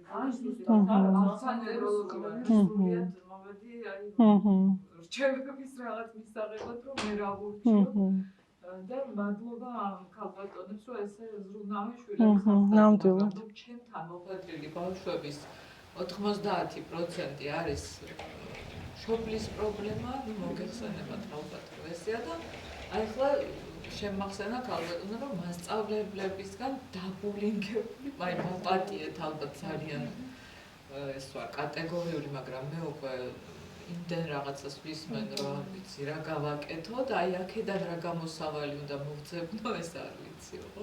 იმიტომ რომ აი ქალბატონმაც მიიღო ასეთი პასუხი. ძალიან სამწუხარია. შეგიძლიათ რომ პედაგოგს რაღაც უკანასკნელს თვითონ არ მოისურვებს რომ გაიზიაროს თქვენი რჩევა და ასევე ჩემი. მქონია შემთხვევა რომ ტელეფონით დამჭირვებია სასწავლო ნაწილის გამგესთან საუბარი ამ ბავშვთან ასეთი მოქცევა არ შეიძლება დირექტორთან და ვეუბნები რომ წამოუყვებით იქაც მოვალ და აუხსნი, მაგრამ ნუ რამდენს ის რომ სკოლაში უკვე ტრაგედია. ხო, მაგრამ სისტემური პრობლემაა და უფრო ამაზე საუბარი არის, რაც ტრაგედია და მაგას არის მასშტაბი, ვიცით, აი წლების წინ ვიყავი მომართული სულ მშობლებზე, რომ აი ეს ალბათ შენი პრობლემა რაღაცა ვესაუბრებოდი და იმათგან, პოულობდი რაღაც მიზეზს. აი ბოლო 2 წელია, მინდა გითხრა, რატო არის ესე უფრო მეტად თუ ჩემთან მოხდნენ ახლა ეს ბავშვები, არ ვიცი, მაგრამ უფრო ძირითადად არის აი რო ჩავეკითხები პრობლემა ურთიერთობის და იმის რომ ვერ მართავს კლასს, ვერ მკლავდება, განსაკუთრებით ეს ასაკია. ეს ასაკია. ხო, რა თქმა უნდა. 12 წლის და მოვიდა აი შფოთვით, გამიზიანებ დულძილო და უკვე პირველი კიდო ხმაურია კლასში ყვირია. ანუ ყვირიან ბავშვები ის ვერ უმკლავდება და მე ჯოხი ტყდება იმაზე, ვისაც სწავლა უნდა, იმიტომ რომ უნდა იმას სწავლა და ხმაური. აქ ხა ძალიან ისეთი თემა შემოვიდა ბუდისტი და ხო, არა ძალიან აქტუალური თემაა. მაგრამ აი ძალიან მენიშნა, იმიტომ რომ ეტყვის ასე, გააგრძელებს ასე და ჩვენ რა ვქნათ აი ამ ბავშვს რა ვუყოთ. რატომ არ შეიძლება რომ იყოს განსხვავებული და რატომ არ შეიძლება რომ არ წაიკითხოს. ან რატომ არ შეიძლება რომ უთხრას რომ მოდი ვილიამი დაიწყებს პირველი, ყოველთვის ასე უთხრას და ყველა ყურადღებით ვუსმენთ. იქნებ არ მოხდეს. და იყოს გადამწყვეტი აზრმე სიტყვა და პატივის საფრთხე. ხო. როგორც იყო ჩვენ. იგივე რაღაცა გამნათებელი ვერ ანათებს. ალბათ ისთვის არის მასწავლებელი. არა, ამ кейსში. ან ცუდი სიტუაცია. მასწავლებლების სიკეთმის პრობლემას ეხედავ. მე რა რომ ბავშვი უცხოენოვანია და ქართულს ისე მშობლიური ვერ გითხოს. რა პრობლემაა?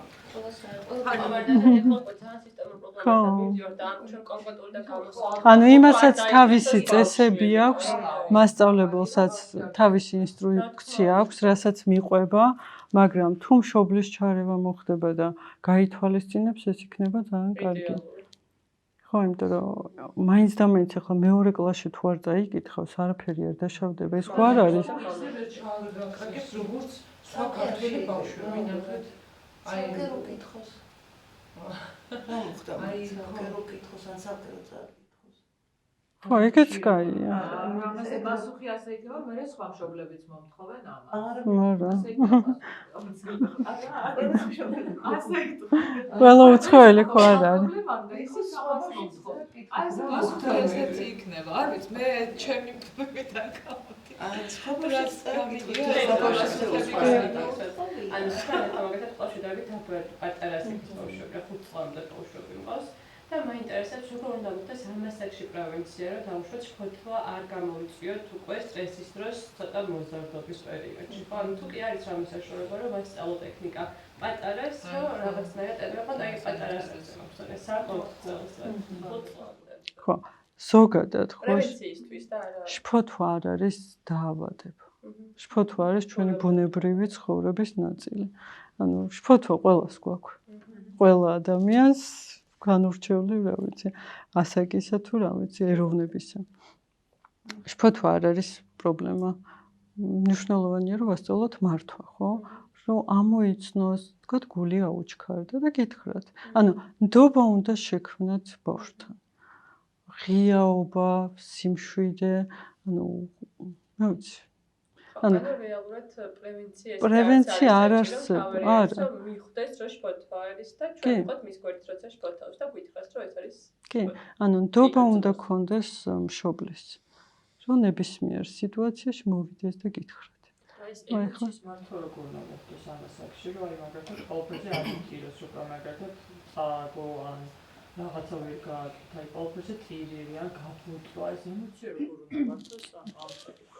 ხო, ემოციის მართვა მაგასაკში რთულია, მაგრამ ის ძალიან მნიშვნელოვანია მშობლის მხრიდან უნდა მოხდეს. რომ არაუშავს. ხო, არაუშავს.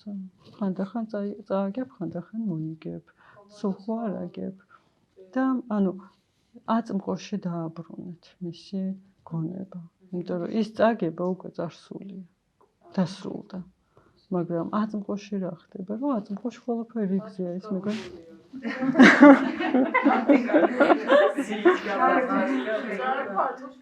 ხო, აი ამ დროს არის საჭირო საუბარი ზუსტად. აბა რა ხდება, როგორ ხდება? მე ჩემსაც არ შვიდაწყარ. ხარ გამისტერები არ მაგრამ მაქსიმალურად შეიძლება დაველაპარაკო რომ არაფერია ეს, მაგრამ არ გადაიჩვია მაინც ეს ქაფუთა. ჯერ პატარა, დიდებს უჭერთ წაგება. ძალიან დიდებს.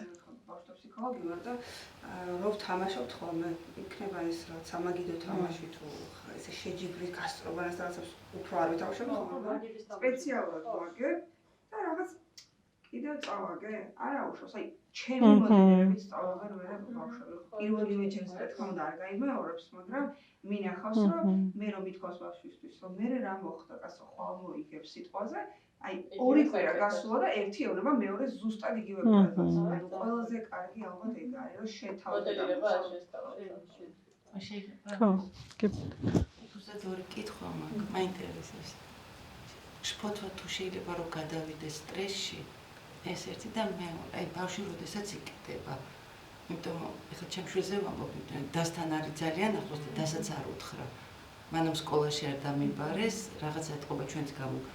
არაფერს რო არ ამბობს და ამ დროს რო გავიაზრე რა ხდებოდა, ძალიან შემეშინდა. ანუ აღმოჩნდა რომ მთელი კლასი არ ელაპარაკებოდა, 1-3 წკრივი ხო არის და თურმე ერთ მწკრივზე მარტო იჯდა. აი რო გავიაზრე ეს მე ჩემ შვილზე ეს რო ხდებოდა, ძალიან შემეშინდა. მანამ სკოლაში დამიბარეს, მაგრამ სკოლაში გონა რომ ოჯახში იყო პრობლემა და ესეთი უყურებ რა პრობლემა. აი გავოცდი და ამ დროს აღმოჩნდა რომ საერთოდ არ ამბობდა და დასთან არის ახლოს და დასაც არ ეუბნებოდა. მე რო კითხე რომ რა მეხდება არ მითხრა. დასაც არ უთხრა რომ უთხარი რა ბკითხე რა სჭირს მე თქვი რა მოხდა. არ უთხრა და მე დროთა განმავლობაში ანუ რომ გადავიდა ეს გაიარა მაშინ აი ამ შემთხვევაში როგორ გავაკეთოთ როდესაც არ ამბობს არაფერს. ძალიან დიდი ბეჭი რა საკითხია ეს? ეხლა ამთავრებს ეს მოხდა მე-9 კლასში. და აი ჩანო ცელის შვილობა არ ყიდა სახლში ხო? ისედაც წყნარი ბავშვი იყო და მე ვერ შევამჩნია. ჩვენი წყნარი იყო, 7 იყო, ბევრს არ ლაპარაკობს, არ იმასაშვილო. სკოლაშიც ესე იყო თავიდანვე.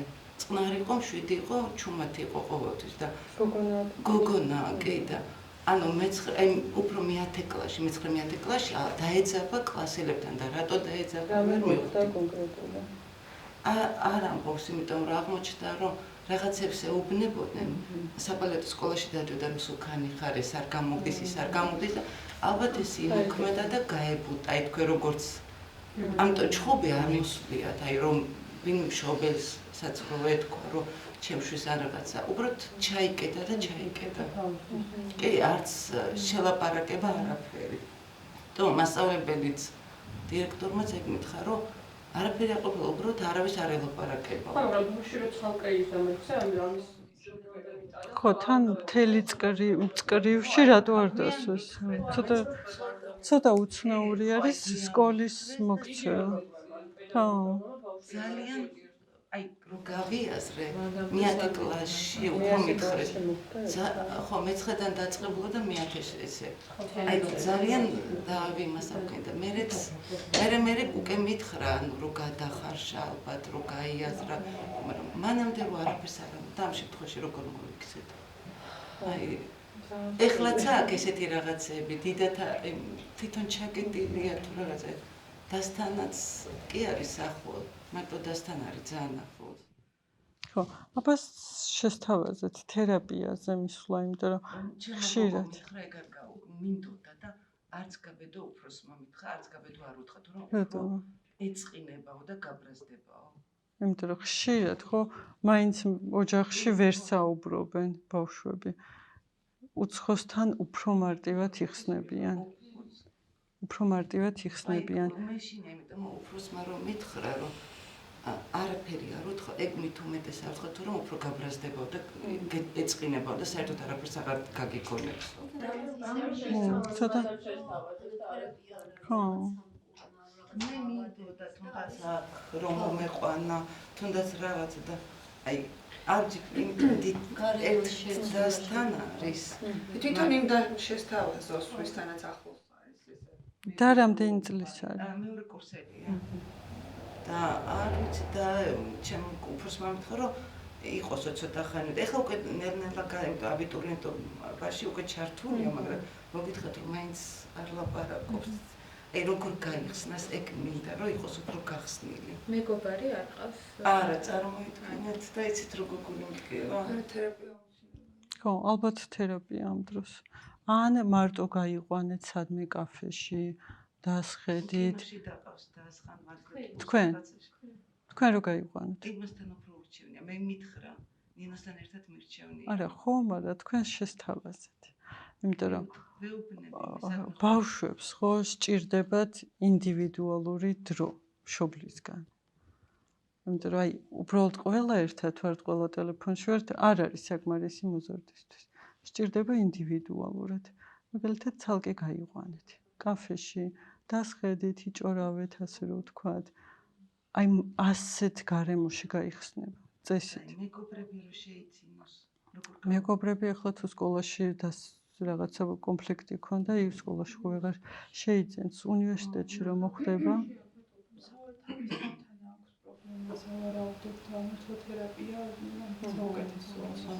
მეცური თერაპიები მაგალითად ძალიან მინდოდა მაგაზე რომ გადალახავს ანუ ვერც დაუმეგობრდება აი რაღაცა თვითონ არის ჩაკეტილი როგორც შესაძლოა იმიტომ მე და ჩემ გოგოც გავედით მე წავიყვანე საზოგადო მარტოები მე და ის მაგრამ აი რაღაც უწყნარად არის თვითონაც არ ვიცი როგორ მისაუბრა რამე ტრამპორტა დაუტანია უხოს პერიოდში რაღაცა ძალიან ხორგანიზი და იქიდან გამოვიდა ის ორსულობაში მქონდა პრობლემები საერთოდ მითხეს ეგ ბავშვი არ დაიბადოსო ჯობიაო ექიმო პირდაპირ მითხრა რადგინდა მაგშვილის დაბადება ხო ნუ არ ვიცი რა ხო ამიტომ მე მაინც მე გავბედი და არც გავბედი რომ ყველაფერი გვიან დაიწყო სიარულიც ლაპარაკიც ყველაფერი დარღვევები აქვს რა კი იყო და ამიტომ მეგონა ის პერიოდი რომ ჩაულებრივი ის იყო წლები როგორც მიდიოდა ამიტომ მანამდე არ იყო ეგ რაღაცა ხო მაშინ დასჭირდება თერაპია და როგორ მივაწყდა მაგეც რამდენიმე თერაპიაზე დამაცროიაროს ხო დამუთროს გას არცალია ვერ ივლის თქვენთან ერთად წავიდეთ რაზე აპირებს ჩაბარებას ეკონომიკაზე ტექნიკურია ისე თერაპია შეიძლება ძალიან რთულია კი იმიტომ რომ ბავშვობის ტრავმაც აქვს ანუ სანამ დაიბადებოდა იცოდა რომ არ არის რაღაცა მისაღები ხო ანუ უკვე ეს ფაქტი არის მისთვის ტრავმა მართლა აი გახარ მიფიქრე რომ ის თავიდანვე გვიჭირდა რაღაც ისწავლა თუნდაც ის თქვენ უცხოელი იყო და ჩემი ქართველი იყო და საერთოდ უცხოელობდა კითხვა არ კითხულობდა მიუხედავად იმისა მეც ვამეცადინებდი და რაღაც ისე ხო და ალბათ დაგროვდა და სადღაც მე-9 კლასში გამოვლინდა ეს ყველაფერი სირცხვილი არის საკუთარი თავის მიუღებლობა ანუ სირცხვილი რა არის რომ მე ვარ ცუდი თქვა დანაშაულის განცდა არის მე რაღაცა გავაკეთე ცუდი მაგრამ სირცხვილი არის მე ვარ ცუდი ამიტომ თავის თავს საკრიტიკებს ძალიან და ამიტომაც ვერც იხსნება თქვენთან და ვერც კლასელებთან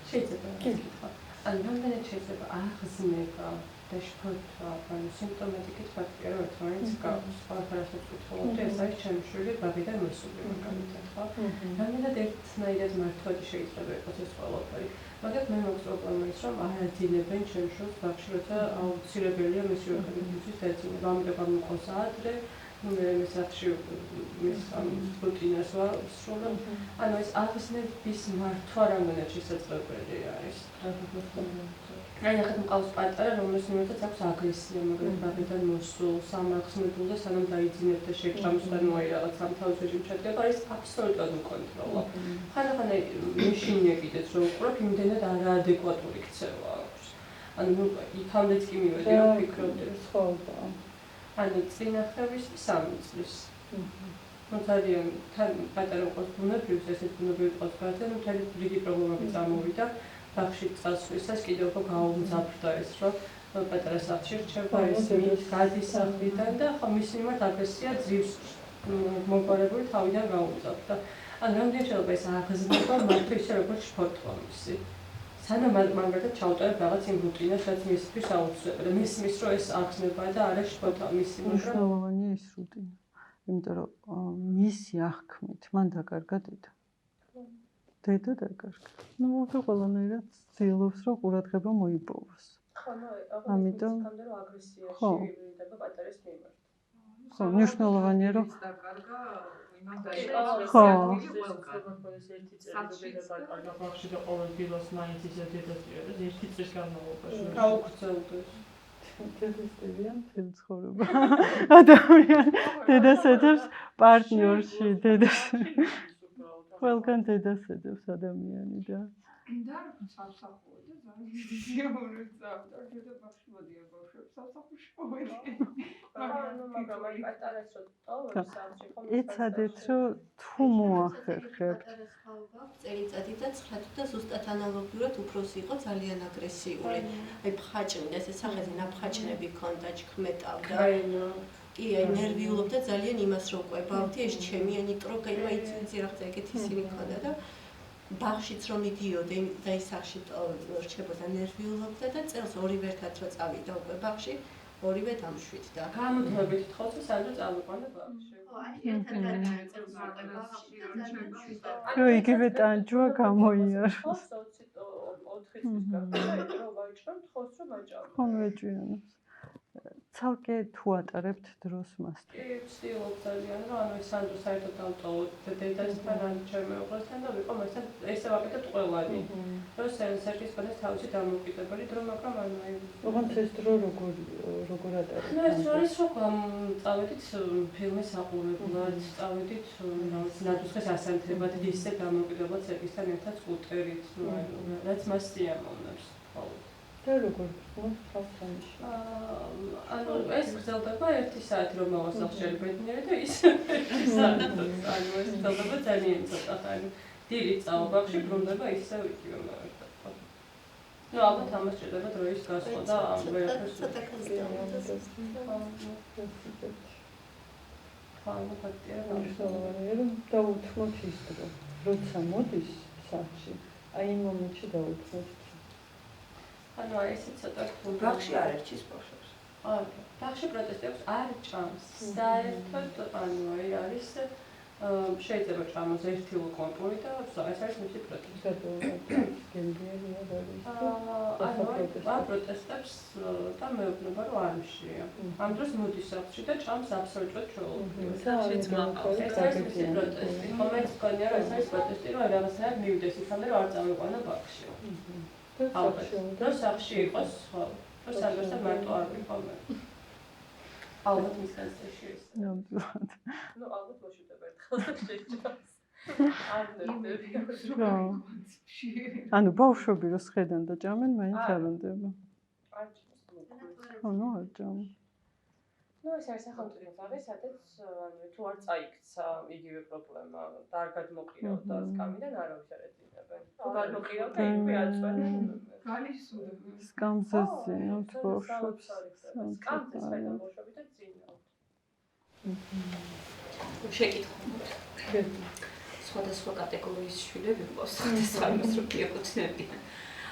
და პატარა მაგალითით შეიძლება იყოს, ყოველთვის ვამბობ ხოლმე, როდესაც ესეც საჯარო სივრცეში მიწევს და ამ თემასთან ახლოს ტრიალებთ. ჩემი მესამე შვილი მოკლედ იყო აბორტის მსხვერპლი. ხმამაღლა ვამბობ ყოველთვის, იმიტომ რომ ვიღაცისთვის შეიძლება მაგალითი იყოს, ძალიან ვრცხვენოდა თავიდან ამაზე საუბარი, მაგრამ მე მივხვდი, რომ რამდენიმე ადამიანს დავეხმარე ჩემი მაგალითით. გამომდინარე იქიდან რომ მიყოლებით გავაჩინე ბავშვები, მესამეს გაჩენას ვეღარ შევძლებდი და ამიტომ გადავწყვიტე რომ აბორტი გამეკეთებინა, ერთად მივიღეთ გადაწყვეტილება მე და ჩემმა მეუღლემ. და მოხდა ისე რომ მარტო წავედი აბორტის გასაკეთებლად და ანუ ეს ყველაფერი ხომ აისახა ის ჩემს ნაყოფზე იმ დროინდელი მაშინ.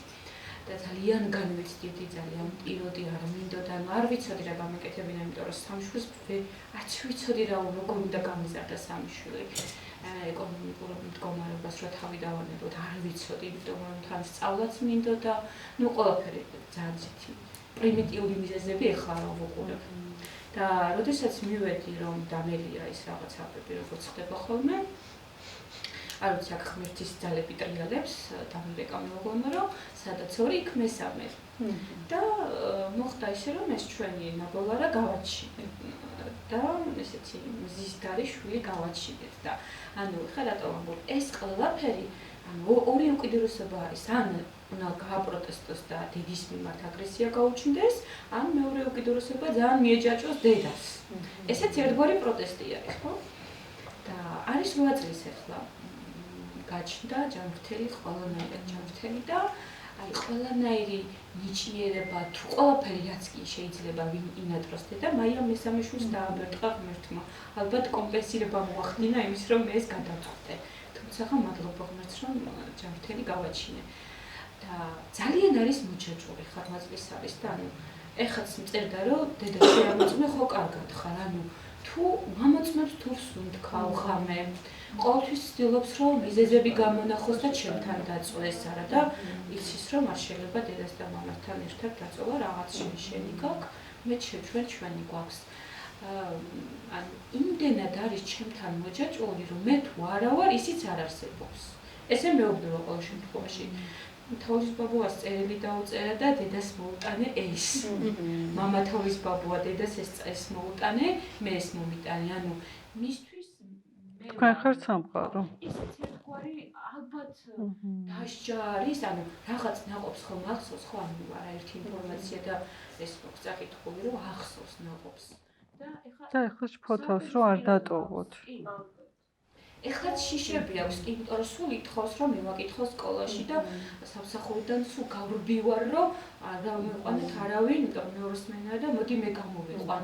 დარჩეს და აგვაგვიანდეს მივალ ხო, ანუ ჩემთან ითხოვს ერთადად კავშირს, ანუ იქ მამაც არის როგორ არა ფიგურირებს, იქ დებიც ფიგურირებენ, იქ სხვა ოჯახის წევრებიც, მაგრამ ანუ ამას უკვე 8 წლის არის 9 წელშია და უმძაფრდება უფრო და უფრო ჩემთან მოჯაჭვულობა.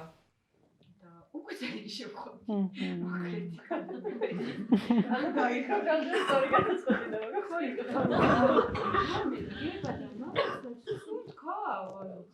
წარმოიდგინეთ როგორ შფოთო. მაინტერესებდა თუ სუნთქავ. დედა სუნთქავ, კარგად ვარ, ანუ ძალიან ნერვიულობ. ანუ ერთხელ ქონდა გამოცდილება რომ კარგავდა დედას თუ დედა კარგავდა მას და ეხლა მუდმივად ამის ტესტირებაში. ანუ თქვენ კი არ გიხდით სამაგიეროს. ნამდვილად არ გიხდით. ამოწმებს რომ მეორედ არ დატოვონ.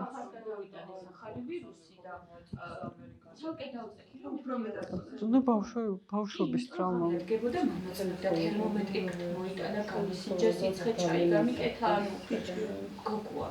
და იცი რა, ჩემთვის კი შეიძლება რაღაცნაირად გავიგო, მაგრამ მისთვის არის უკვე შემაწუხებელი, იმიტომ რომ ძალიან მოჯაჭვული არის, ესეც არ არის ჩასახი, რა თქმა უნდა, ხა 8 წლის ბავშვი როდესაც ითხოვს დედასთან დაწოლას, თან როგორ იწყებს, იცი, შენთან არ დავწვევი, მამასთან დავწვევი და მე თუ გადმოვედი, შენ ხელი არ მომკიდო, მე მოკიდებ. ანუ არ უნდა რომ ადაუშვათ, თვითონ თუ ჩამეხუტება და შენ მახებს ხელს, კარგად არის. და ჩემი ნივთი დაქორდა რაღაც პერიოდი სკოლაში, ჩემი რაღაც.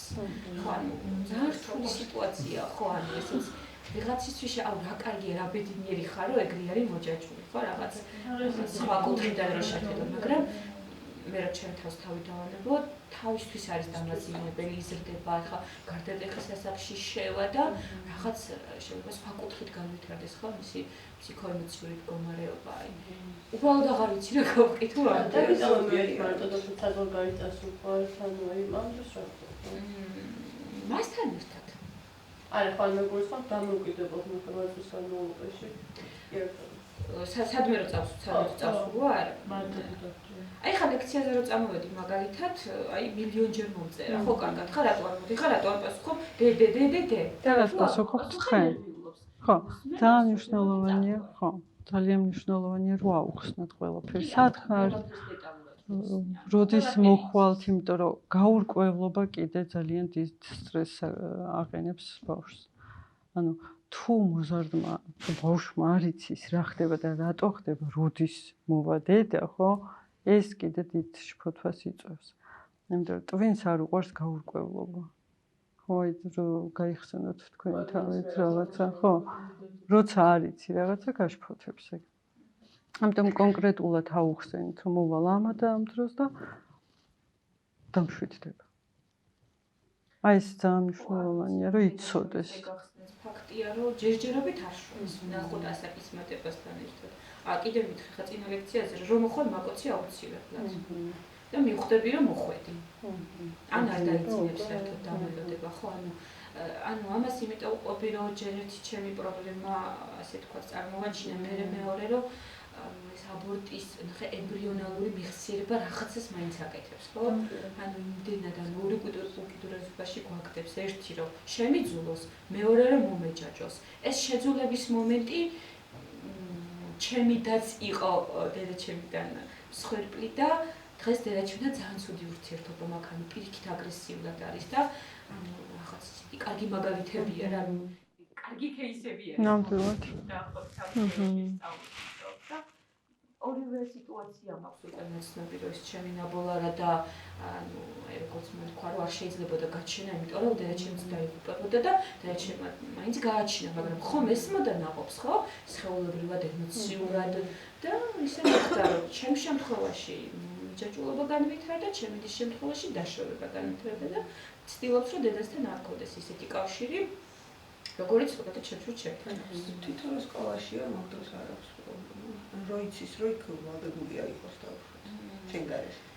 არა, იცის რომ მე მივაკითხავ რაღაც კორპორატში, თუ არ მივაკითხე, მე ცდილობს, რომ აი წამიდე ხარ მაგდროსში წავიდე, ხაც არ მეწავიდე ხა მე და შენ და გვაქვს გამოყოფილი ჩვენთვის გამოყოფილი საათები, რომ ოთხშაბათი და პარასკევი ლილეს დღეა და უნდა წავიდეთ ერთად. სხვა დღეს ვერ მივაკითხავ, იმიტომ რომ გვიან მოვდივარ. აი, ხობა ამდენ მომიშულებთან მიმართებაში? იცი დასტაბილური ყოფს მასთან თუ ასაკის მატებასთან ერთად იქ დავასტაბილურეთ. ანუ ხო. ცალკე საათი ყველას მეტნაკლებად, მაგრამ მგონი კიდევ უფრო მეტი ჭირდებათ, ხო?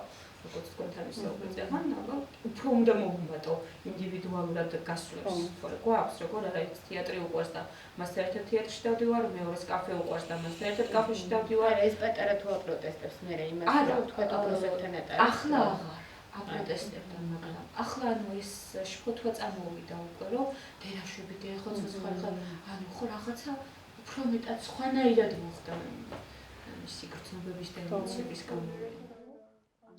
მაგრამ კაია რომ ასად ანჯობთელი არა, შეიძლება რაღაცა ერთი დაამახსოვრდა და იმის მერე შფოთი წამოვიდა. მაგალითად რაღაც ძალიან მინიმალური ოპერაციასავით რაღაც არც ოპერაცია გრიპის და ვირუსის გარდა არაფერი არ დამარცხდა. ოთახში მიკაკუნებენ რომ ხო კარგად ხარ და ანუ მას მერე ოღონდ რა ან მოსაკითხა რაღაც ნარკოზივით იყო და არ შეიძლება და რამდენიმე საათი ძილი მინდოდა რა და ძიძასთან იყვნენ და ანუ კარებს ავტრავდნენ ბავშვები რომ ხო კარგად არის ხო ცოცხალი და იმის მერე სულ იციან ესე მოკითხვა. არაფერი არ ხდება, სახლში ვარ თქო და ოთახში ვარ შესული, შეიძლება დაკეტილიც არ მოძეთ კარ, მაგრამ სულ იციან მოკითხვა რომ ხო კარგად ხარ, შეიძლება მომწერო. მაგრამ მაინც კითხულობენ და იმდენად შეეშინდათ იმ სიტუაციის რომ მე რატო მინდოდა ძილი 5-6 საათი რაღაც შუა დღეს საავადმყოფოდან მოსულს და ისე გაუკვირდათ რომ ეს ჩარჩათ ძალიან მეხსიერებაში და 2 წელზე მეტია გასული, მაგრამ ეხლა galაიცდა, მაგრამ მაინც რაღაც პერიოდულობით ესე სახლში რო ვარ და მშვიდი სიტუაცია რომ მომიკითხავენ. შეიძლება რაღაც ეგეთი შემთხვევა ახსოვს, რადგან ინერვიულა. არა, მამასთან არ აქვს, მაგრამ მამაც საკმაოდ ჩართულია რა. ანუ არ არის აუცილებელი რომ მსგავსება იყოს, ანუ ყველა ბავშვი არის ინდივიდუალური და ყველა რაღაცა თავის თავდაცვის მექანიზმს გამოიმუშავებს. ეხლა მისთვის ეს არის თავდაცვის მექანიზმი. ერთხელ კარგავდა დედას, რომ მეორედ არ დაკარგოს და ამიტომ ცდილობს რომ ბევრჯერ გადაამოწმოს. ხო, ეს ცნობიერი მეხსიერება, ხო, ანუ ხო, ნახოთ კი ხვდები, უბრალოდ ცოტა რთულია პრაქტიკაში რაღაც გააკეთო. აი საუბრობთ დავშვით იმაზე, რომ რისთვის ხელა, რატო ხელა, რა გაღელავებს. კონკრეტ სახელდება რომ ისწრებს თავის ემოციებს და მიზეზს, რატო გრძნობს ესე. კი, ერთადერთი პასუხი აქვს, მე ძალიან მიყვარხარ. მეც ამბობ. რომედაც გქონდა. 5 წუთში ერთხელ მიყვარხარ, მომწერს მიყვარხარ, voice გამომძევს მიყვარხარ და თუ არ დავსინე, დერატო არ მეუბნები მიყვარხარ. ხო, შფოთვა, ხო და აღარ მსიამოვნებს, იცი, ეგოისტი ვიყავი ძალიან, რომ აი ნახები როგორ ვუყვარო რაღაც თავიდან, ხო? ну მე რომ გავაცნობენ ეს რაღაც უკვე შორს წავედით და შფოთვამაც უკვე იწირა ძაბოა, ხო? ახლა უკვე ცოტა ღელავა ეს ბოლო 1 წელია მოიმატა. ну იდეალურად კონცეფტთან ერთად მოიმატებს, იმიტომ რომ ჰორმონები წამოვა და შფოთვა მოიმატებს. მაგრამ იცადეთ, რომ ინდივიდუალურად დრო დაუთმოთ, უთხარით, რომ გიყვართ, არასოდეს არ მიატოვებთ, იმიტომ რომ ამის შიში აქვს, რომ მიატოვებთ. ამიტომ გამოწმებთ ყველგან. იქნებ ნელ-ნელა დამშვიდდეს. და ის სტაბილურობის შეგრძნება რო გქონდეს, რომ მაგალითად საღამოს რაღაცა რიტუალი ჩაატარეთ ერთად, ან ჩაი დალიეთ. ან რაღაცა სამაგიდო თამაში ითამაშეთ, რომ აი სტაბილურობის განცდა გქონდეს ბავშვს. გარემოწონს ცადი როგორ არა, მაგრამ თუ კონტაქტი მაქვს სხეულებრივი ჩახუტება. ანუ გვაქვს ეგეთი ცერემონია, რომ ანუ სამი შვილი მოყავს, ყველას თავისი დრო აქვს. 15 წუთი ერთს ვეხუტები, 15 წუთი მეორეს, 15 წუთი მესამეს და ეს იცია. ხო, აი ესე რომელი ვარ სამსახური და ვისი ჭერია ეხლა მაგისტრო. ვისი ჭერია? მე არა პროტესტი. არა, მე როგორ მაგარეთი ყავისოდეთ ჯარდა. არა, მე უკვე ვეხუტება მაგრამ. თამაში არა, ეს ალბათ ისე და ისე მოდის იქიდან, სადღაც ხო გვაქვს რაღაც ტაქტილური სენსორია, ხო ერთგვარი და აქედან იკმაყოფილებს სულს, რომ კარგი არა ჩემი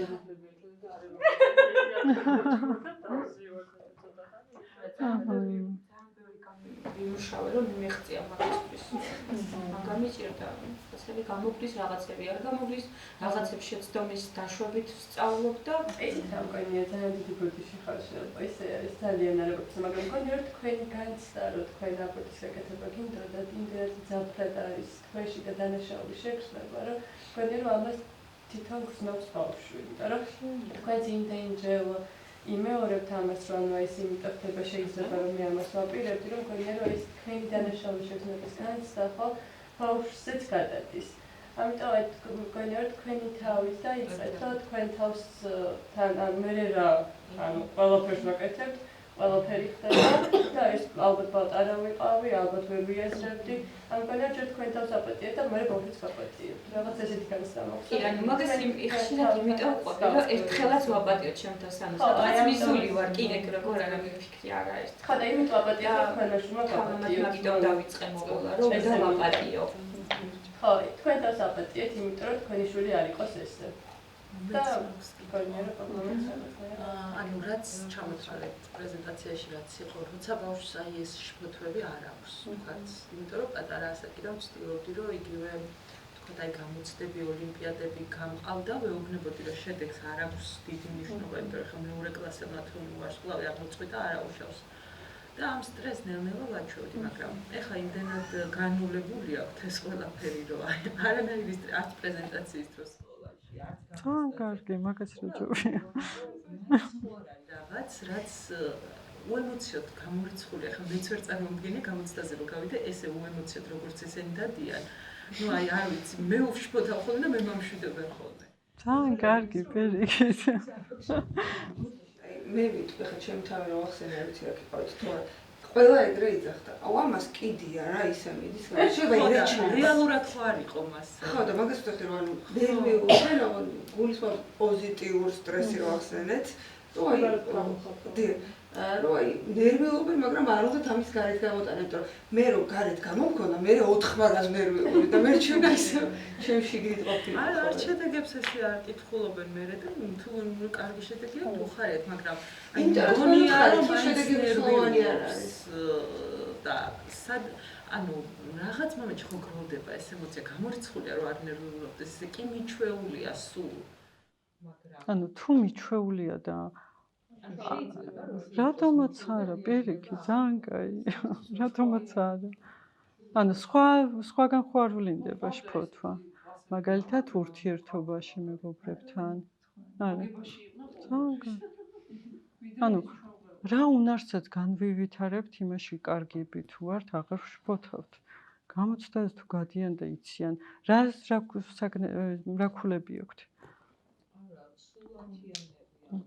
მithumetes ანუ თავდაჯერებულები არიან ამ და გვერდზე ჯდომა, ну არ მაქვს ახლა მასეთი, არც დრო მაქვს და არც მასეთი ნერვები, რომ ახლა 4 შვილი ყავს 4-ვე სკოლაში და ახლა ყველას დაუძიათ დავალებები. ნამდვილად არ უნდა დაუჯდეთ. არც უნდა დაუჯდეთ. ანუ ვასწავლე დრო როგორ უნდა გადაანაწილონ და ზიან და პერიოდულად შეიძლება იყოს ვთქვათ 9 რაღაც, მაგრამ არც ამაზე არ მაქვს პრობლემა. ახლა ამით ხო არის ზონება წლიანი ვთქვათ. მაგრამ ასეთი უემოციოდ რაღაც დონეზე ანუ სხვაგანაც არ ავლენენ ემოციებს.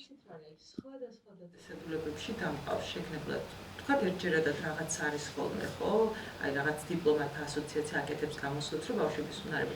აი საერთოდ უცხო გარემოში, სადაც 50 ერთმანეთისგან უცხო ბავშვია, ესეთ გარემოშიც გამოყვანია.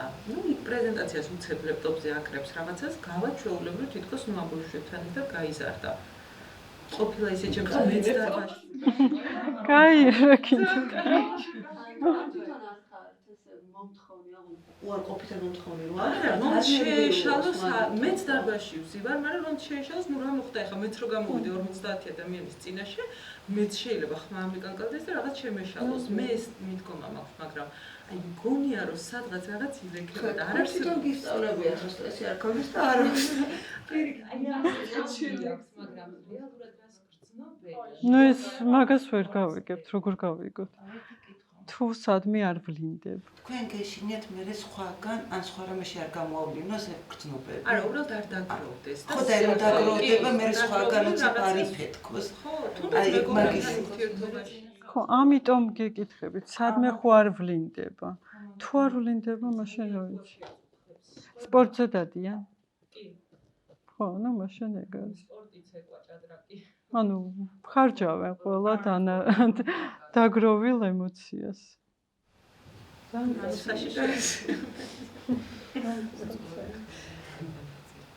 რასაკის არიან? 13-ია უფროსი, მე 11, 10 და პატარა 7, მაგრამ პატარასაც ასწავლეს პრინციპში, ახლა იმათ რომ ხედავს. ხო, იმიტომ რომ ძალიან ხშირად გადაედება მშობლის შფოთვა. ბავშვი არ შფოთავს, მიდის ჩვეულებრივად, მაგრამ მშობელი რომ ნერვიულობს ვეხლა, რამე არ შეგეშალოს.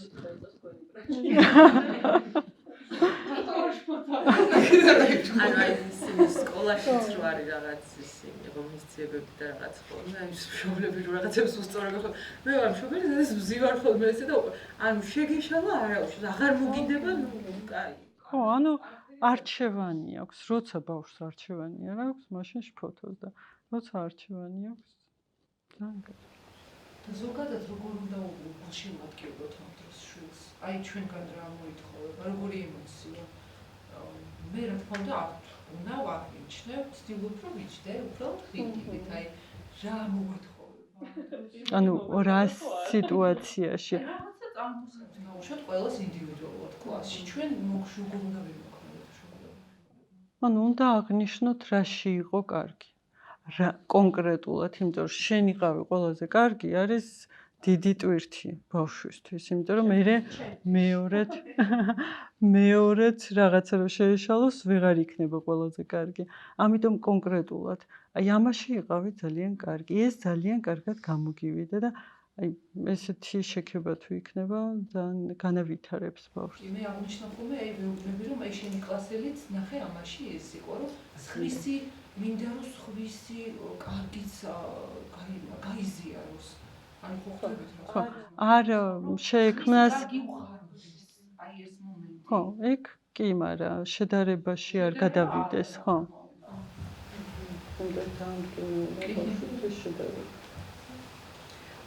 იდეას კითხვა თუ შეიძლება პრეზენტაციის მსვლელობისას იყო ეგ მაგ თემაზე საუბარი შეფუთვილი შფოთვა მოზარდ ბიჭებში და აი ამასთან დაკავშირებით აი რა პრაქტიკა შეიძლება გამოვიყენოთ როგორ შეიძლება დავეხმაროთ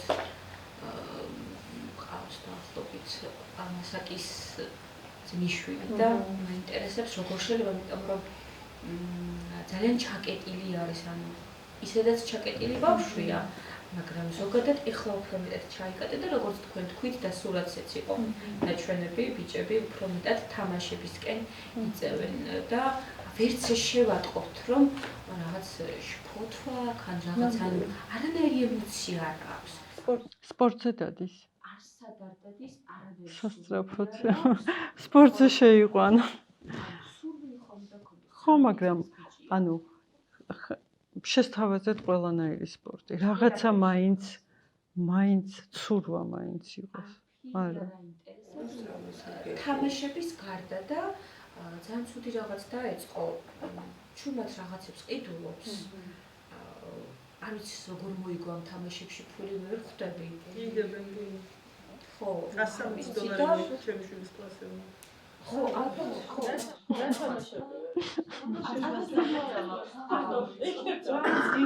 ხო. ანუ დოლარები გერცაზე. ოღონდ ეს ბავშვების ჯანმრთელობაზე გადის. ხო, მაგრამ არათი მიღებული ხომ უნდა იყოს რაღაცა. არა, 13 წელსაც არ გაუჭირდება ხა ჩემი შვილო 7 წლიდან ხარ. ხო. არ უნდა კონდეს დრო. დატვირთეთ. სადღაც ატარო.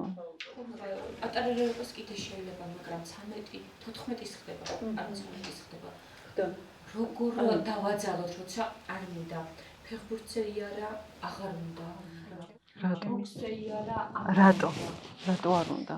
იმიტომ რომ აღარ უნდა რაღაცა გამოწვევას ვეღარ გაუმკლავდა და თავს არიდებს.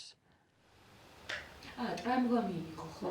და მე უთხრეს რომ მოდი შევეშვათ ამ ფეხბურთს, მაგრამ უკვე 1 წელია რომ არსად არაფრის კეთება არ უნდა კომპიუტერის გარდა. აუცილებელია სპორტი. მშობელთან ერთად იაროს. ცურვა გადასარევი იქნება. მშობელთან ერთად იარონ უბრალოდ, რა ვიცი, სადმე ლისზე ან მაგის პარკში. რომ ენერგია დახარჯოს. უკიდურესობაც არის რომ თუნდაც ისე თამაში პადალზეა ამიტომ წრე იქნება გადასარევი. ხო, იმიტომ რომ ის გაგრძელდება. ეხლა არის საწყისი ფორმა, 3 წელში იქნება ძალიან ღრმა. და შეიძლება გადაიზარდოს უარეს რაღაცეებში, დეპრესიაში. ამიტომ ბიჭს, რომელსაც ენერგია ისედაც ბუნებრივად აქვს, ხო?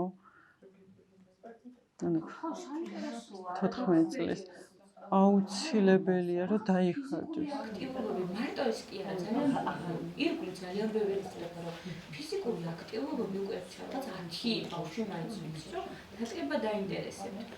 უფრო მეტად ჩართულები არიან რობოტიკაზე მაგალითად.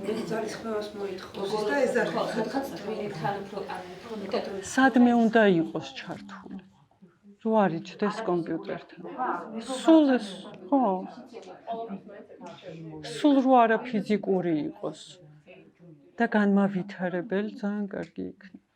ანუ დრო არ უნდა კონდეს, რომ იჭდეს კომპიუტერთან.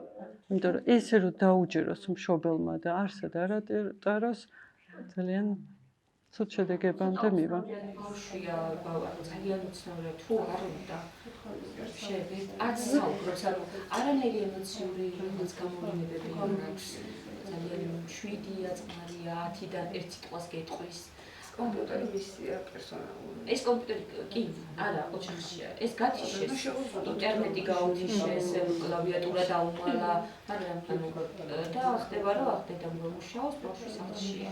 და წვდომა რანაირად, რა ვიცი, სხვისგან გატეხა რაღაც, ანუ საკმაოდ ისეთია ძლიერია რა ამ ტექნიკაში და გატეხა ინტერნეტი შემოიყვანა კომპიუტერი გააკეთა მერე დამალა ალბათ იყიდა ამ ფულით, რა ქვია, რომ მოიგო რაღაც შიგნით ინტერნეტში იმითი იყიდა ის კლავიატურა და დედა რომ მოდიოდა სახლში მალავდა, ანუ ძალიან ბევრ რაღაცას აკეთებს ჩუმად. ცდილობა ქონდა რომ ფულიც მოეპარა და მოიპარა კიდეც და მე დაბრუნდა ფული. ბებიას მოპარა. და პროფესიულად რო განავითაროს ეს თავისი კომპიუტერის სიყვარული. ხოლმე არ უნდა, ძალიან ძლიერი არის თქვა რაღაც ხო, არ უნდა. ანუ ეს ბევრს არ უნდათ, მაგრამ აქ კეთდება ფული და всё, ურჩა. ანუ ცოტა უცნაურია ამ ასაკში რომ არა და მარტო ეს არ არის, სასუხარო ბევრი შემთხვევა. არა, კი, ბევრია, მაგრამ 13-ის არის ზუსტად ჩემი შვილი და მისი კლასელები მიუხედავად იმის, რომ ძალიან ბევრ სპორტსაც დადიან, სკოლაშიც ძალიან დატვირთულებიან, მაინც პოულობენ დროს, ღამეებს ათენებენ ბავშვები და აი ესე იგებენ ამ ფულებს და ანუ ამ შემთხვევაში მოიგო. ამ შემთხვევაში ითამაშონ, იმიტომ რომ თუ სხვა ყველაფერს აგვარებს და ასწრებს, რატომაც არა. ანუ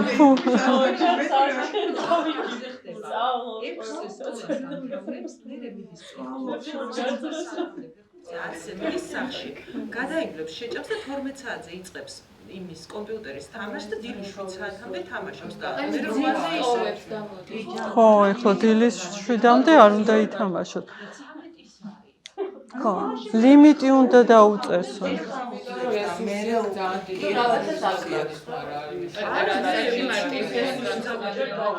ანუ 1 და 2ჯერ შეიძლება რომ გააკეთოს, მაგრამ ხო, მუდმივად ძალიან დამაზიანებელი იქნება მისთვის. პერიოდში რომ ვეჩათავებოდი ვიღაც ბიჭს, მაგალითად, თვითერებია, მაგრამ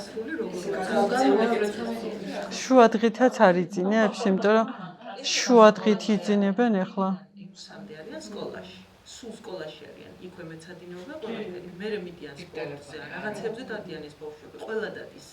ვინც ამ კომპიუტერულ თამაშებს თამაშობს, ყველა დადის. მერე იმ სპორტიდან მოდიან ჰიგიენა ყვება და უჯდებიან ამას და ჩვეულებრივ ესე თამაშობენ. თელი ღამე ერთმანეთს ეთამაშებიან. ხო, ლიმიტი უნდა დაუწესონ. 2 საათი მაქსიმუმ და მორჩა.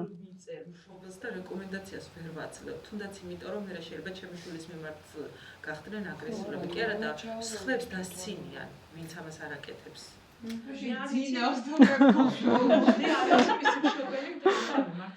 არა, ნუ გავაშვი, მე 10 წელს იყო, 3 წელში როგორ ვერ უნდა გავაკონტროლო ისე, რომ რო ვეტყვი, რომ უნდა დაიძინოს. და ტელეფონი გადადაშვა. ხო, ლიმიტის დაწესება. რომ დღეში 2 საათი და მორჩა. ნუ თუ არ აწუხებს, ბავშვს არ აწუხებს, შობელს არ აწუხებს, ჩათი და ამ დამრიგებელმა დაწერა რომ უძინარი ბავშვები მოდიანო, არ დაუწერია რომ კონკრეტულად ესა და ეს და რატო თქვათ კომპიუტერულ თამაშების მიზეზი რა თქმა უნდა არ დაწერა და არც გვარები რა თქმა უნდა, მაგრამ გამოუძინებელი ბავშვები მოდიან და პირდაპირ რეკომენდაცია დაწერა რომ 10 საათზე ნაკლებიო, არ ეძინოთ ამ ბავშვებს, თორე სკოლაში მართო ფაქტიურად არ ხდება. ხო, ნუ სადღაც მაინც ვლინდება ეს გამოუძინებელი. რეაქცია იყო ის, რომ ჩვენ რა გავაკეთო. ანუ გააჩერეს და მე რაღა უნდა გააკეთო. აი ეს პოზიცია ქონდა მშობელს და ეხლა ხო, ნუ მშობელს ინფანტილურია. რა უნდა გააკეთო? ხშირ შემთხვევაში მშობლების პრობლემა უფრო მეტი ჯერ მშობლებს ჭირდება და ხო, ინტერნეტი ჩაუჭერის, გავაკეთეს პრობლემა, მაგრამ მასწავლებელი, მასწავლებელი და ძალა ენერგია და მერამდე მშობელი დამიბარებია. დროის დათმობა და ყურადღების მიქცევა.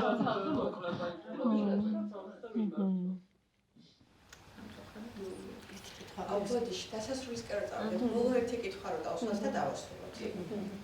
ანუ ბავშვებშიც და მე ის დასრულებშიც ძალიან მნიშვნელოვანია რეაგირება სხვების აზრზე და ეგ იწვევს მომენტ აშფოთვას და რაღაც დამოკიდებულებას რობოტებზე ვინ რა სიტყვის რაღაცა. აი პატარაობიდან როგორ დავეხმაროთ, რომ გაიზარდონ ესეთი გრადი ღერძით, რომ თავის თავში იყოს დარწმუნებული და ნაკლებად რეაგირებდეს ამ გარე შეფასებებზე. ხო, მის დადებით უნარებზე უნდა გამოხვილდეს ყურადღება, რა გამოსდის კარგად და არა უშავს, რა სიტყვიან არა უშავს, რაც უნდა მთის თქვან. ანუ აი ამ მიმართულებით ფიქრის წაყვანა, რომ არა უშავს, რაც უნდათ ის თქვან, იმიტომ რომ ეს მაგას ვერ გავაკონტროლებთ ჩვენ, ხო? რა სიტყვიან სხვები. რისი გაკონტროლებად ჩვენ შეგვიძლია. ხო. და მის უნარებზე, აი მისი ძლიერი მხარეები, რაც არის, იმაზე ყურადღების მიქცევა, რომ ნახე შენ ეს გამოგდეს, შენ ამაში ხარ კარგი.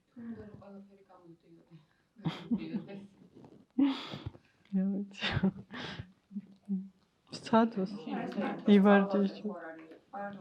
მაგას აკეთებდა შვილთან, მაგრამ პარალელურად დავუშვათ მეგობართან, მეუღლესთან, იქაც ბავშვი რო არის, აი რაღაცას ამოდო სირცხვილი ეჭეხავს. შენ თუ რაღაცა გიტყდება, არა ესე იგი არის, მაინც რომ ხალხის აზრი მნიშვნელოვანია. ისე მიდიოდ იქამდე რომ შენ თვითონ უნდა დაიჯერო რომ ხალხის აზრი არაფერია, მე ეს ნამდვილად, ანუ საკუთარი თავით ვიწყებთ.